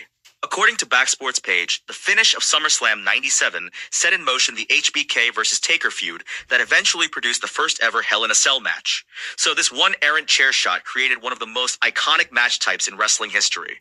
And then Bret's title reign ended with the Montreal Screwjob, which Backsports page describes as Bret's final title reign before the infamous Montreal Screwjob. So, SummerSlam 97 is essentially the starting gun for the most turbulent and consequential stretch of WWE's late 90s history. Everything that defines the Attitude Era traces back, in some way, to what happened on August 3rd, 1997. That is a wild amount of weight for one show to carry. And yet it carries it. That's the thing. When you go back and watch or listen to reviews of this show, it holds up. The cage match opener delivers. The Austin and Owen match is significant even beyond the injury. and the main event is genuinely unpredictable right up until the final moment. Thomas Hall at 411 Mainer gave the show a 7 out of 10 rating. Is that fair, in your view? It's a reasonable score for the card as a whole. Some of the undercard matches, the 8-man tag, the Godwins match, are not exactly must-see television, but the top of the card more than compensates. The cage opener, the Austin and Owen match, and the main event are all significant for different reasons. A 7 feels honest. And the undercard, British Bulldog defeating Ken Shamrock by disqualification for the European Championship. That result is interesting. A DQ finish in a title match. Yeah, according to WWE's official results, Davey Boy Smith retained the European Championship by disqualification, which means Shamrock was disqualified, so Bulldog kept the title. It's a finish that protects both guys, but doesn't exactly give the crowd a clean resolution. Not every match on a 7-match card can be a classic. Fair enough. And the Goldust and Brian Pillman match had a stipulation where Pillman had to wear a dress if he lost. According to the New to Wrestling podcast match card breakdown, yes, that was the stipulation. Goldust won, so Pillman had to wear a dress. Very much a product of its time in terms of the kind of stipulations WWE was running in 1997. Okay, so when you step back from everything we've covered, the full card, the real-life heat, the career-altering injury, the controversial finish, what is the actual legacy of SummerSlam 1997? The legacy is that this is the show where the old WWE ended and the new WWE began. Not officially, not with a press release, but in practice. The creative transition that TJR Wrestling described was happening in real time on this night. The new generation era was closing. The Attitude Era was opening. And the mechanism for that transition was a chair shot that nobody planned to land where it did. An accident that changed the course of wrestling history. And that is what makes SummerSlam 1997 so endlessly fascinating to revisit. It wasn't a perfectly executed master plan. It was a pressure cooker that exploded in a specific direction, and everyone, the wrestlers, the bookers, the fans, had to respond to what came out of it. And the domino effect from that explosion, Hell in a Cell, the Montreal Screwjob, the Attitude Era, those are some of the most discussed moments in wrestling history. All of it traces back to one night in East Rutherford, New Jersey. 20,213 people in the building, 235,000 buying it at home, and none of them knowing they were watching the hinge point between two completely different versions of the same company. Here's what this really comes down to. SummerSlam 1997 is not just a wrestling show. It is a case study in what happens when real-life tension, creative ambition, and genuine unpredictability all collide in the same building on the same night. And the Before the show even started, Stone Cold Steve Austin had already destroyed a hearse in the parking lot, and nobody knew if The Undertaker or Kane was inside it. That's the energy we're walking into today. We're breaking down WWE SummerSlam 1998, match by match, what happened on that card, why this event mattered so much to the Attitude Era, and what it tells us about a WWE that was completely reinventing itself in real time. By the end of this episode, you'll have a full picture of one of the most talked about summer pay-per-views in wrestling history. Joining me to walk through all of it is someone who has gone deep on this event, so let's get right into it. Set the scene for us. August 30th, 1998. Where are we, and what's the vibe? So we are at Madison Square Garden in New York City. August 30th, 1998. This is the 11th annual SummerSlam, and it's being marketed under the tagline, Highway to Hell. And that's not just a cool name, it was actually the first WWF pay-per-view to license a real song as its official theme. AC/DC's Highway to Hell. That was a genuinely big deal at the time. Wait, the first ever licensed song for a WWF PPV? That's kind of a huge deal, and I feel like nobody talks about it. Right, and here's the kicker. According to Retro Wrestling Reviews, all traces of that song have since been erased from the WWE Network version of the event because of copyright issues. So if you watch it today, that iconic opening just isn't there. The vibe is completely different. That's such a bummer. Like, the whole identity of the show is baked into that song choice, and now it's just gone from the official version. Exactly. And the show had been sold out since May, according to Retro Wrestling Reviews. Jim Ross actually mentioned it on commentary. So MSG was absolutely packed. The attendance was 21,588 people, and the pay-per-view buy rate came in at over 700,000, according to Wikipedia's entry on the event. Over 700,000 buys. That's massive for 1998. So, what's the broader context here? What's going on in WWE at this point? So the Attitude Era is in full swing. Steve Austin is on top as WWF champion. The Austin versus Vince McMahon storyline, the rebellious champion versus the evil boss, is described by TJR Wrestling's John Canton as the best angle in the company at the time. Business was genuinely booming. And yet two of the biggest names from the previous decade weren't even there, right? That's the fascinating part. Bret Hart had gone to WCW, and Shawn Michaels was out of action with what everyone at the time thought was a career-ending back injury. TJR Wrestling notes he was out for over 4 years until his return in 2002. So WWE was essentially running its biggest summer show without the two performers who had defined the previous decade of SummerSlam. And they still pulled over 700,000 buys. That really does say something about how hot Austin and the Attitude Era were at that moment. It really does. And the card itself was stacked in a different way. It was about new stars being elevated. You had The Rock making his SummerSlam debut, Edge making his PPV in-ring debut. It was a transitional show in the best possible sense. Okay, so let's actually walk through the card. 8 matches total, right? Where does the night kick off? The show opens with the European Championship match, D'Lo Brown defending against Val Venis. And before the match even starts, Val Venis grabs the mic and delivers this line to the New York crowd: "I came, I saw, and I came again." Very on brand for his character at the time. Classic Val Venis. So how does the match go? It's actually a really solid opener. D'Lo is wearing this chest protector that Jim Ross keeps hammering on commentary, saying it's a weapon and has been reinforced for the match. According to Retro Wrestling Reviews, this was the first time D'Lo did the gimmick of being announced from a European capital city, Helsinki, Finland in this case, which he'd keep doing throughout his European title reign. That's such a great little detail. The European champion being announced from a different European city every time. And the match itself goes about 15 minutes.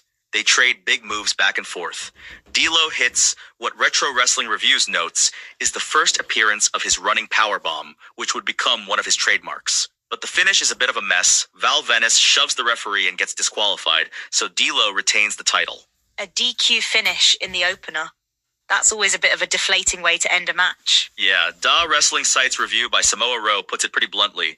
Take away the botch and add a better finish and you've got a great opener. As it stands, still a solid 3-star match. And there's this fun detail. The camera catches Edge sitting in the crowd watching the match, which is notable because he'd actually compete later that same night.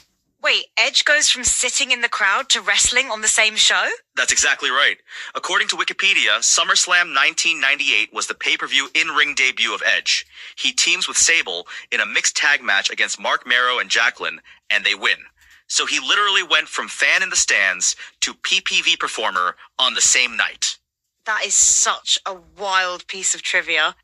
Okay, what comes after the opener? Next up is the 6-man tag, The Oddities, which is Kurgan, Golga, and Giant Silva against Kentai. And the Oddities had the Insane Clown Posse with them. Da Wrestling Site notes they cut the Oddities entrance with ICP rapping from the WWE Network version, which, again, copyright issues. So the network version is just missing chunks of the atmosphere from this show. Pretty much. The Oddities win that one. Then you get the hair versus hair match, X-Pac versus Jeff Jarrett. X-Pac wins and shaves Jarrett's hair. According to the official WWE results page, that's exactly how it goes down. Jarrett losing his golden locks. That's a big deal for his character at the time. Huge. And then you get the Lion's Den match, Ken Shamrock versus Owen Hart. This is an MMA-influenced fight inside a small cage structure. The official WWE page describes it as an MMA-influenced fight, and Shamrock wins.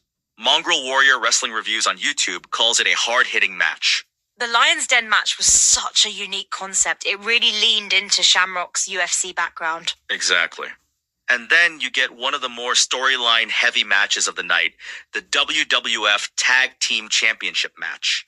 It's supposed to be Mankind and Kane defending against the New Age Outlaws, but Kane no-shows as Mankind's partner, so it becomes a handicap match, and the New Age Outlaws, Billy Gunn and Road Dogg, win the titles. Kane just doesn't show up. That's cold. And that feeds right into the main event storyline, doesn't it? It does. The whole build to the main event was about whether Undertaker and Kane were conspiring against Austin. According to Wikipedia, Vince McMahon had been obsessed with proving the Brothers of Destruction were working together. Kane no-showing on Mankind is another layer of that paranoia and manipulation. So the storytelling is woven through the whole card, not just the main event. That's good booking. That's the Attitude Era at its best.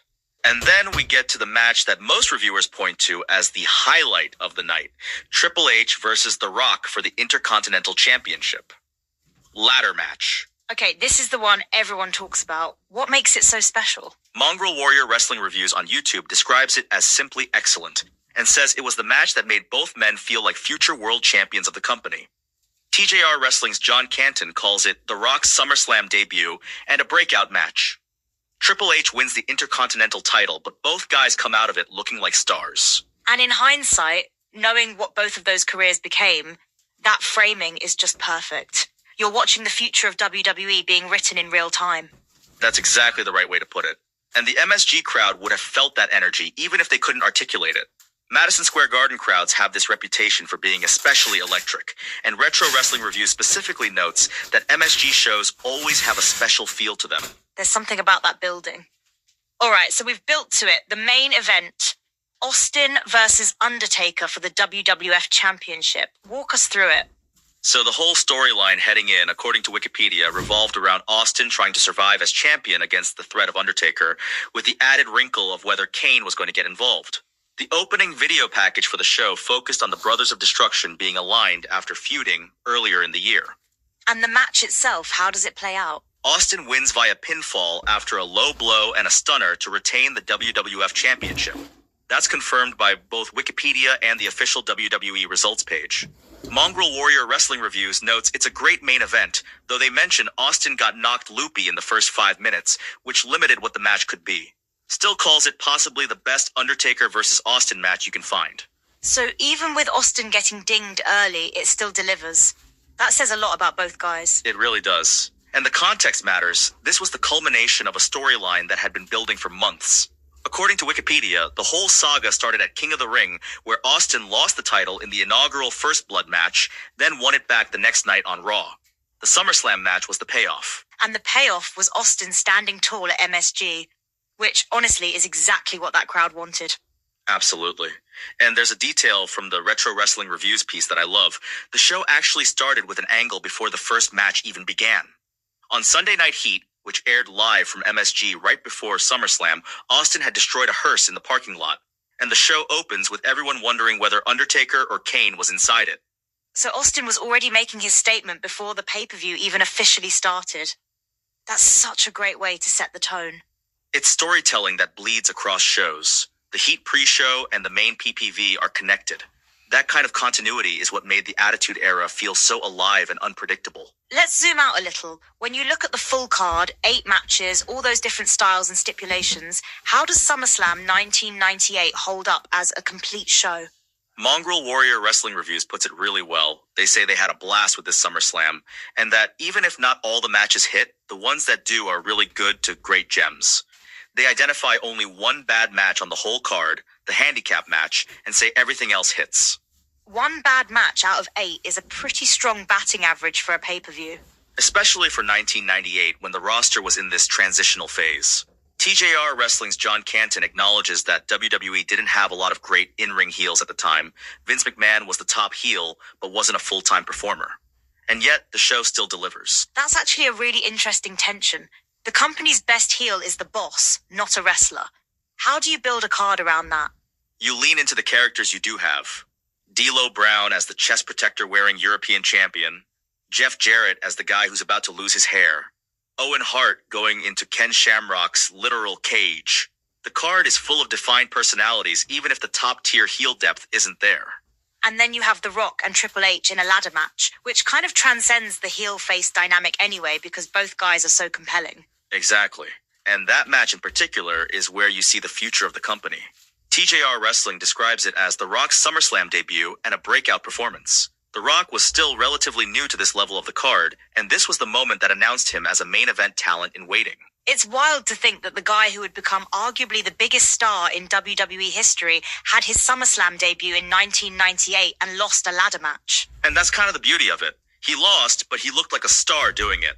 That's the mark of a great match. Both guys come out elevated. Mongrel Warrior Wrestling Review specifically says the ladder match made both men feel like future world champions, and they were absolutely right. Let's talk about the venue for a second, because MSG is such a specific thing in wrestling. What does it add to this show? Retro Wrestling Reviews has this great line about it. They say any longtime wrestling fan will instantly recognize the iconic MSG entrance, where the door is in the middle of the stands and stays on the hard camera all night. It's described as so unique, and there's just a different energy in that building. The crowd is knowledgeable, they're loud, and they're invested. MSG crowds have this reputation for being almost like a co-star of the show. Absolutely. And TJR Wrestling notes something interesting about the 1998 crowd specifically. There were so many signs in the audience, which was a relatively new phenomenon. Signs weren't that popular in the years before. It's a small detail, but it shows how the fan culture was shifting alongside the product. The fans were becoming more participatory, more part of the show. Which fits perfectly with the Attitude Era ethos. The whole product was more interactive, more reactive to the audience. Austin's popularity was driven by fans who saw themselves in him, the guy who doesn't take orders from the boss. And Vince McMahon as the evil boss is such a universally relatable villain. Everyone has had a boss they didn't like. That's exactly why it worked. TJR Wrestling calls the Austin McMahon storyline the best angle in the company at the time. It wasn't just wrestling drama, it tapped into something real that people felt in their everyday lives. Okay, I want to go back to something you mentioned earlier. The Retro Wrestling Reviews piece also noted that SummerSlam 1998 introduced new ring barriers. That's such a random detail, but apparently they're still using the same style today? Yeah, Retro Wrestling Reviews points out that this was the first show to feature the new style ring barriers, a large black pad instead of the traditional railing. And they note that WWE is still using that same style, albeit with LED boards now, over 25 years later. So something that debuted at SummerSlam 1998 is still part of every WWE show today. That's the kind of detail that makes rewatching old shows so interesting. You're watching things get invented in real time. And that's kind of the whole story of SummerSlam 1998. So much of what we associate with modern WWE, The Rock, Triple H as a main event player, Edge, the ring barriers, the licensed theme songs, it all has roots in this one show. That's a really compelling way to frame it. It's not just a great show from 1998, it's a blueprint for what WWE would become. And it did all of that while Austin was still the undisputed center of gravity. He set the tone before the show started by destroying a hearse, and he closed it by retaining the title with a low blow and a stunner. Very on brand. The low blow and the stunner. That's such a perfect Austin finish. No frills, just chaos and a beer. And the MSG crowd absolutely loved it. That's the thing about this show. The crowd was invested from the opening angle to the final bell. Jim Ross and Jerry Lawler on commentary, a hot crowd, and a card that delivered on most of its promises. That's a winning formula. Jim Ross and Jerry Lawler as the commentary team is also such a specific Attitude Era thing. JR's voice on those big moments is just iconic. And he was all over D'Lo Brown during the opener, hammering on the chest protector being a weapon. That kind of detail-oriented commentary made the matches feel more real. JR treated everything like it mattered, and that elevated the whole show. So when you step back from everything we've covered, the card, the context, the crowd, the moments, what's the real legacy of SummerSlam 1998? Here's what this really comes down to. SummerSlam 1998 is a show that succeeded despite losing its two biggest stars from the previous decade. Bret Hart was gone, Shawn Michaels was out, and WWE didn't just survive, it thrived. Over 700,000 pay-per-view buys, a sold-out MSG, and a card that launched the next generation of main eventers. And the ladder match between The Rock and Triple H is the clearest proof of that. Two guys who would go on to define the next era of WWE, having their breakout moment on the same night. Exactly. And Edge making his PPV debut on the same card. The show is essentially a passing of the torch, wrapped in the chaos of the Attitude Era. Austin holds the title, but the future is already in the building. And the future was literally in the crowd, watching the first match before going backstage to compete later. Edge sitting in the stands and then wrestling on the same show is such a perfect metaphor for that transition. It really is. And the show holds up because it's not just nostalgia, the matches are genuinely good. Mongrel Warrior Wrestling Reviews says they had a blast with it, and that the matches that hit are really good to great gems. That's not just rose-tinted glasses. The work is there. And for anyone who wants to go back and watch it, just know that the WWE Network version is missing HBD's Highway to Hell from the opening because of copyright issues. So the vibe is a little different, but the wrestling is all there. That's the one caveat. The song that defined the whole identity of the show, the first licensed theme song in WWF pay-per-view history, is just gone from the official version. It's a real loss for the atmosphere, but the card speaks for itself. All right, here's what I want listeners to take away from this. SummerSlam 1998 is not just a nostalgia trip. It's a case study in how a company navigates a roster transition without losing momentum. Co-Pilot Podcasts. A sitting US state governor walked into a professional wrestling ring, put on a referee's shirt, and decided the WWF Championship. That actually happened. August 22nd, 1999, SummerSlam, and today we are breaking down the entire event, match by match. By the end of this episode, you'll know exactly what went down on that card, why the Attitude Era was simultaneously WWE's most profitable and most creatively chaotic period, and what made this specific night so strange and so memorable. I've got someone here who has gone deep on this event, so let's get into it. Walk me into 1999 WWE. What's the landscape? So the context here is really important. According to TJR Wrestling's review, 1999 was one of WWE's best years ever financially. Huge gates, big buy rates on the monthly pay-per-views. WWE was genuinely crushing WCW in the Monday Night Wars at this point. So business is booming. Business is booming. But, and this is the tension that makes 1999 so interesting, TJR Wrestling also notes that match quality was at a low point. And the reason for that comes down to the booking philosophy at the time. Vince Russo and Ed Ferrara were the head writers under Vince McMahon, and their style was called Crash TV. Short segments, more violent, more raunchy, and sometimes, as the review puts it, really stupid. Crash TV. That's a wild name for a booking philosophy. It really is. And you can feel it in the SummerSlam 1999 card. There's a match literally called the Kiss My Ass match. There's a Love Her or Leave Her Greenwich Street fight. The event's official tagline, according to Wikipedia, was an out-of-body experience. So the vibe was very much anything goes, keep it moving, keep it loud. Okay, so set the scene. August 22nd, 1999. Where are we? The Target Center in Minneapolis, Minnesota. According to Wikipedia, attendance was 17,370 fans, and the event pulled a buy rate of 600,000. Jim Ross and Jerry the King Lawler were on commentary. Howard Finkel was the ring announcer. And according to the Classic Wrestling Review, JR opened the show by calling it an out-of-body experience and noting that 6 titles would be defended that night. 6 title matches on one card. That's a lot. It's a lot. And it speaks to that Crash TV mentality. Pack the card, give everyone something, keep the energy high. So let's actually go through the card because there's some genuinely interesting stuff here beyond just the main event. Yeah, let's do it. Walk me through it. So the opener, according to WWE's official results, was a European and Intercontinental Championship match. Jeff Jarrett defeating D'Lo Brown to win both titles simultaneously. That's right. One match, 2 championships change hands. Wait, both titles at the same time? Both titles. D'Lo was holding both the European and Intercontinental Championships going in, and Jarrett beat him for both in one match. Denise Salcedo's YouTube review actually calls it a dramatic double title victory.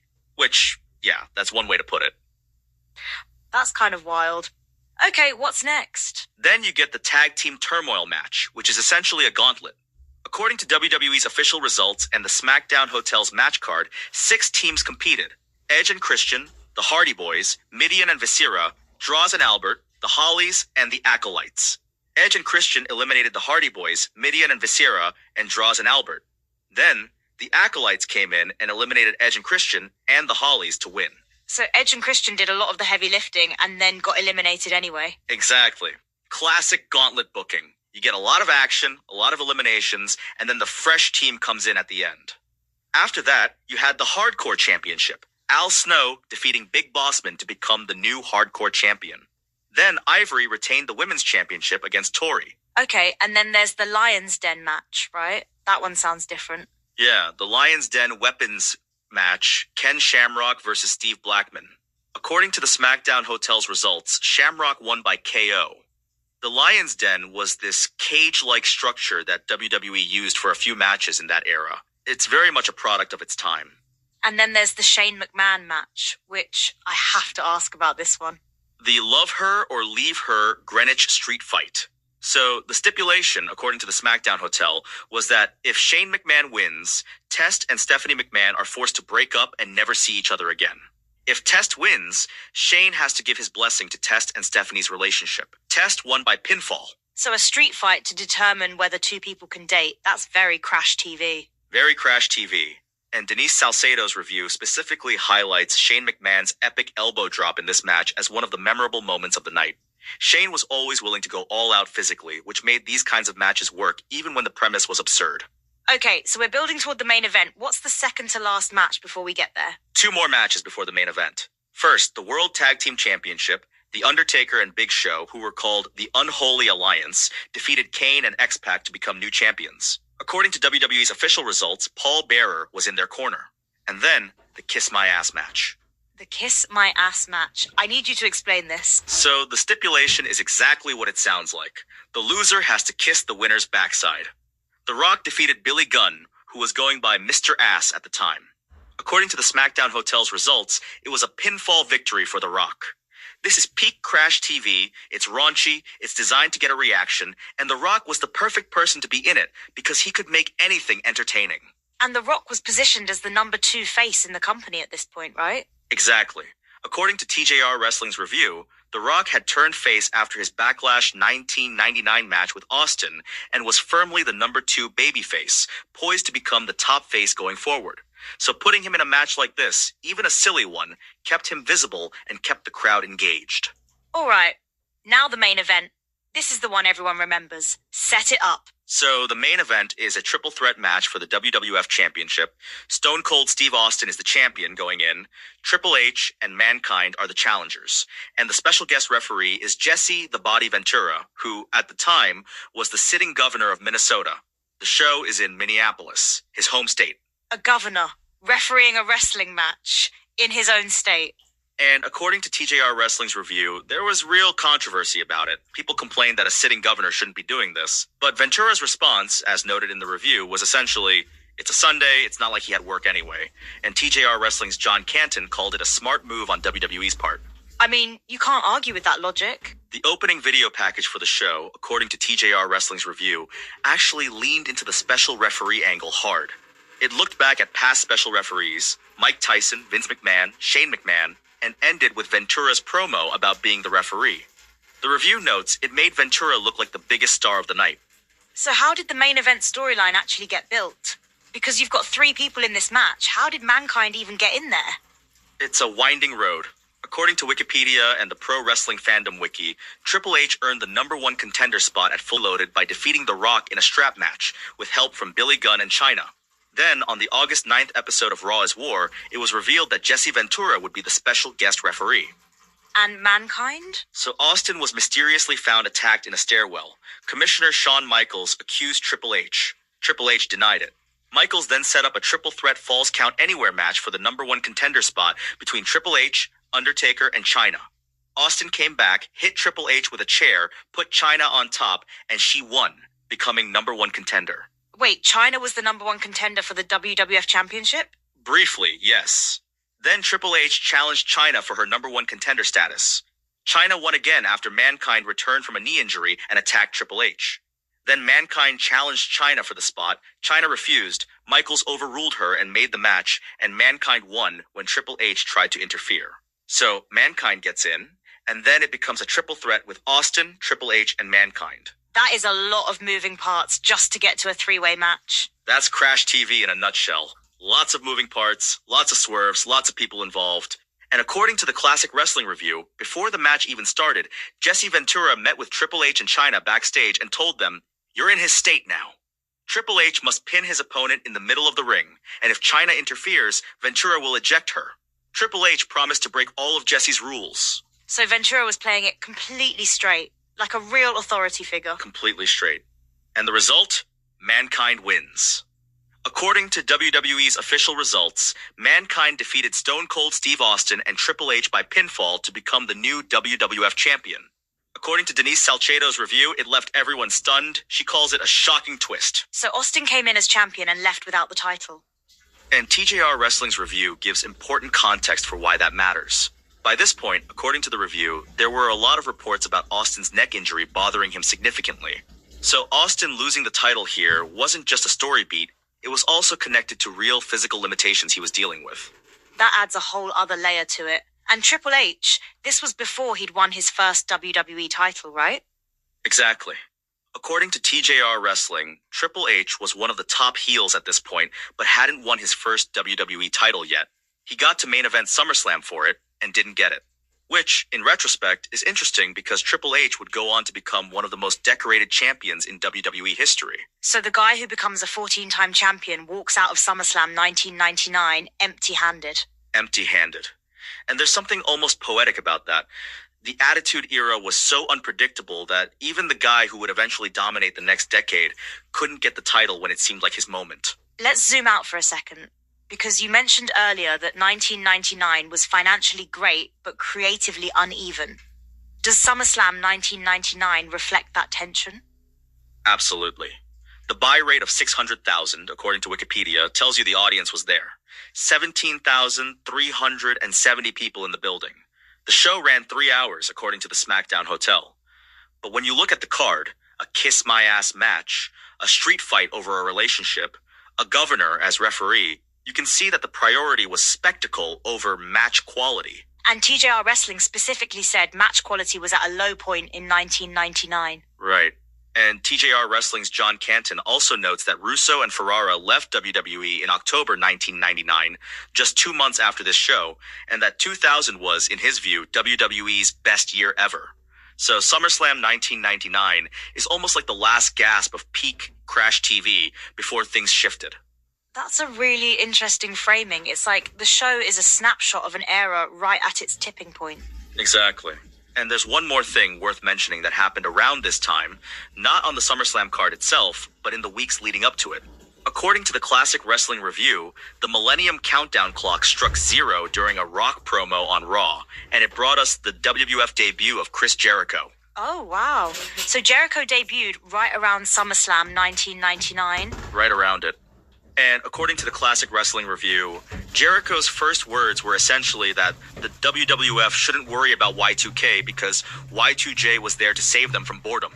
He then had a verbal sparring session with The Rock and interrupted The Undertaker and Big Show. The review notes that Undertaker had a legitimately angry response to being called boring by Jericho. A legitimate angry response. So Jericho came in hot from day one. From day one. And that debut is a reminder of what was coming, the talent that would define the next phase of WWE. Jericho, Edge, and Christian, who were on the SummerSlam card in the tag team turmoil, the Hardy Boys, who were also in that match. The future was already in the building. That's a great point. Edge and Christian and the Hardys were both in that tag team turmoil match, and they'd go on to be central to some of the best matches WWE ever produced. And at SummerSlam 1999, they're mid-card gauntlet participants. Edge and Christian don't even win. They get eliminated by the Acolytes. But the seeds are there. The talent is there. It just hadn't fully bloomed yet under the Crash TV framework. So when you step back from all of this, the full card, the context, the governor in the referee shirt, what does SummerSlam 1999 actually represent? It represents the Attitude Era at its most contradictory. You have a show that drew 600,000 buys and packed 17,370 people into the Target Center in Minneapolis. You have a card with 6 title matches, a sitting governor as special referee, and one of the most unexpected championship changes of the year. And yet the creative philosophy driving it, Crash TV, was also what was holding the in-ring product back. It's like the show was successful in spite of itself in some ways. In some ways, yeah. The star power was undeniable. Austin, Triple H, Mankind, The Rock, Undertaker, Big Show, Jericho debuting nearby. The spectacle was there. But the match quality that would define WWE's legacy, the TLC matches, the technical classics, that was still coming. SummerSlam 1999 is the bridge between the chaos and what came next. And Mankind winning the title, does that feel like the right call in retrospect? It's genuinely surprising even now. Denise Salcedo's review calls it a shocking twist, and that reaction holds up. Mankind, Mick Foley, was beloved by the crowd, but he wasn't the obvious choice to walk out of SummerSlam as champion. Austin's neck issues gave it real-world context, and Triple H not winning kept him hungry for what was coming. But in the moment, nobody saw Mankind winning that match. And Jesse Ventura counting the pinfall as a sitting governor. That image is just, it's genuinely one of the most surreal things in wrestling history. It really is. And the fact that it happened in his home state of Minnesota in front of 17,370 people with 600,000 more watching at home, that's the kind of moment that only the Attitude Era could produce.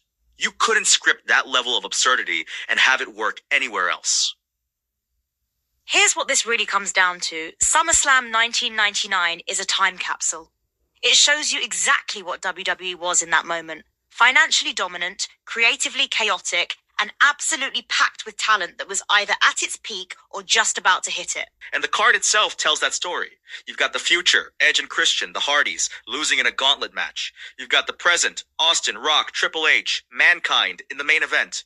And you've got this completely unique moment where a real-world governor is the most powerful person in the arena. That's not a wrestling show. That's a cultural event. A cultural event with a kiss my ass match on the undercard. A cultural event with a kiss my ass match on the undercard. That's the Attitude Era in one sentence.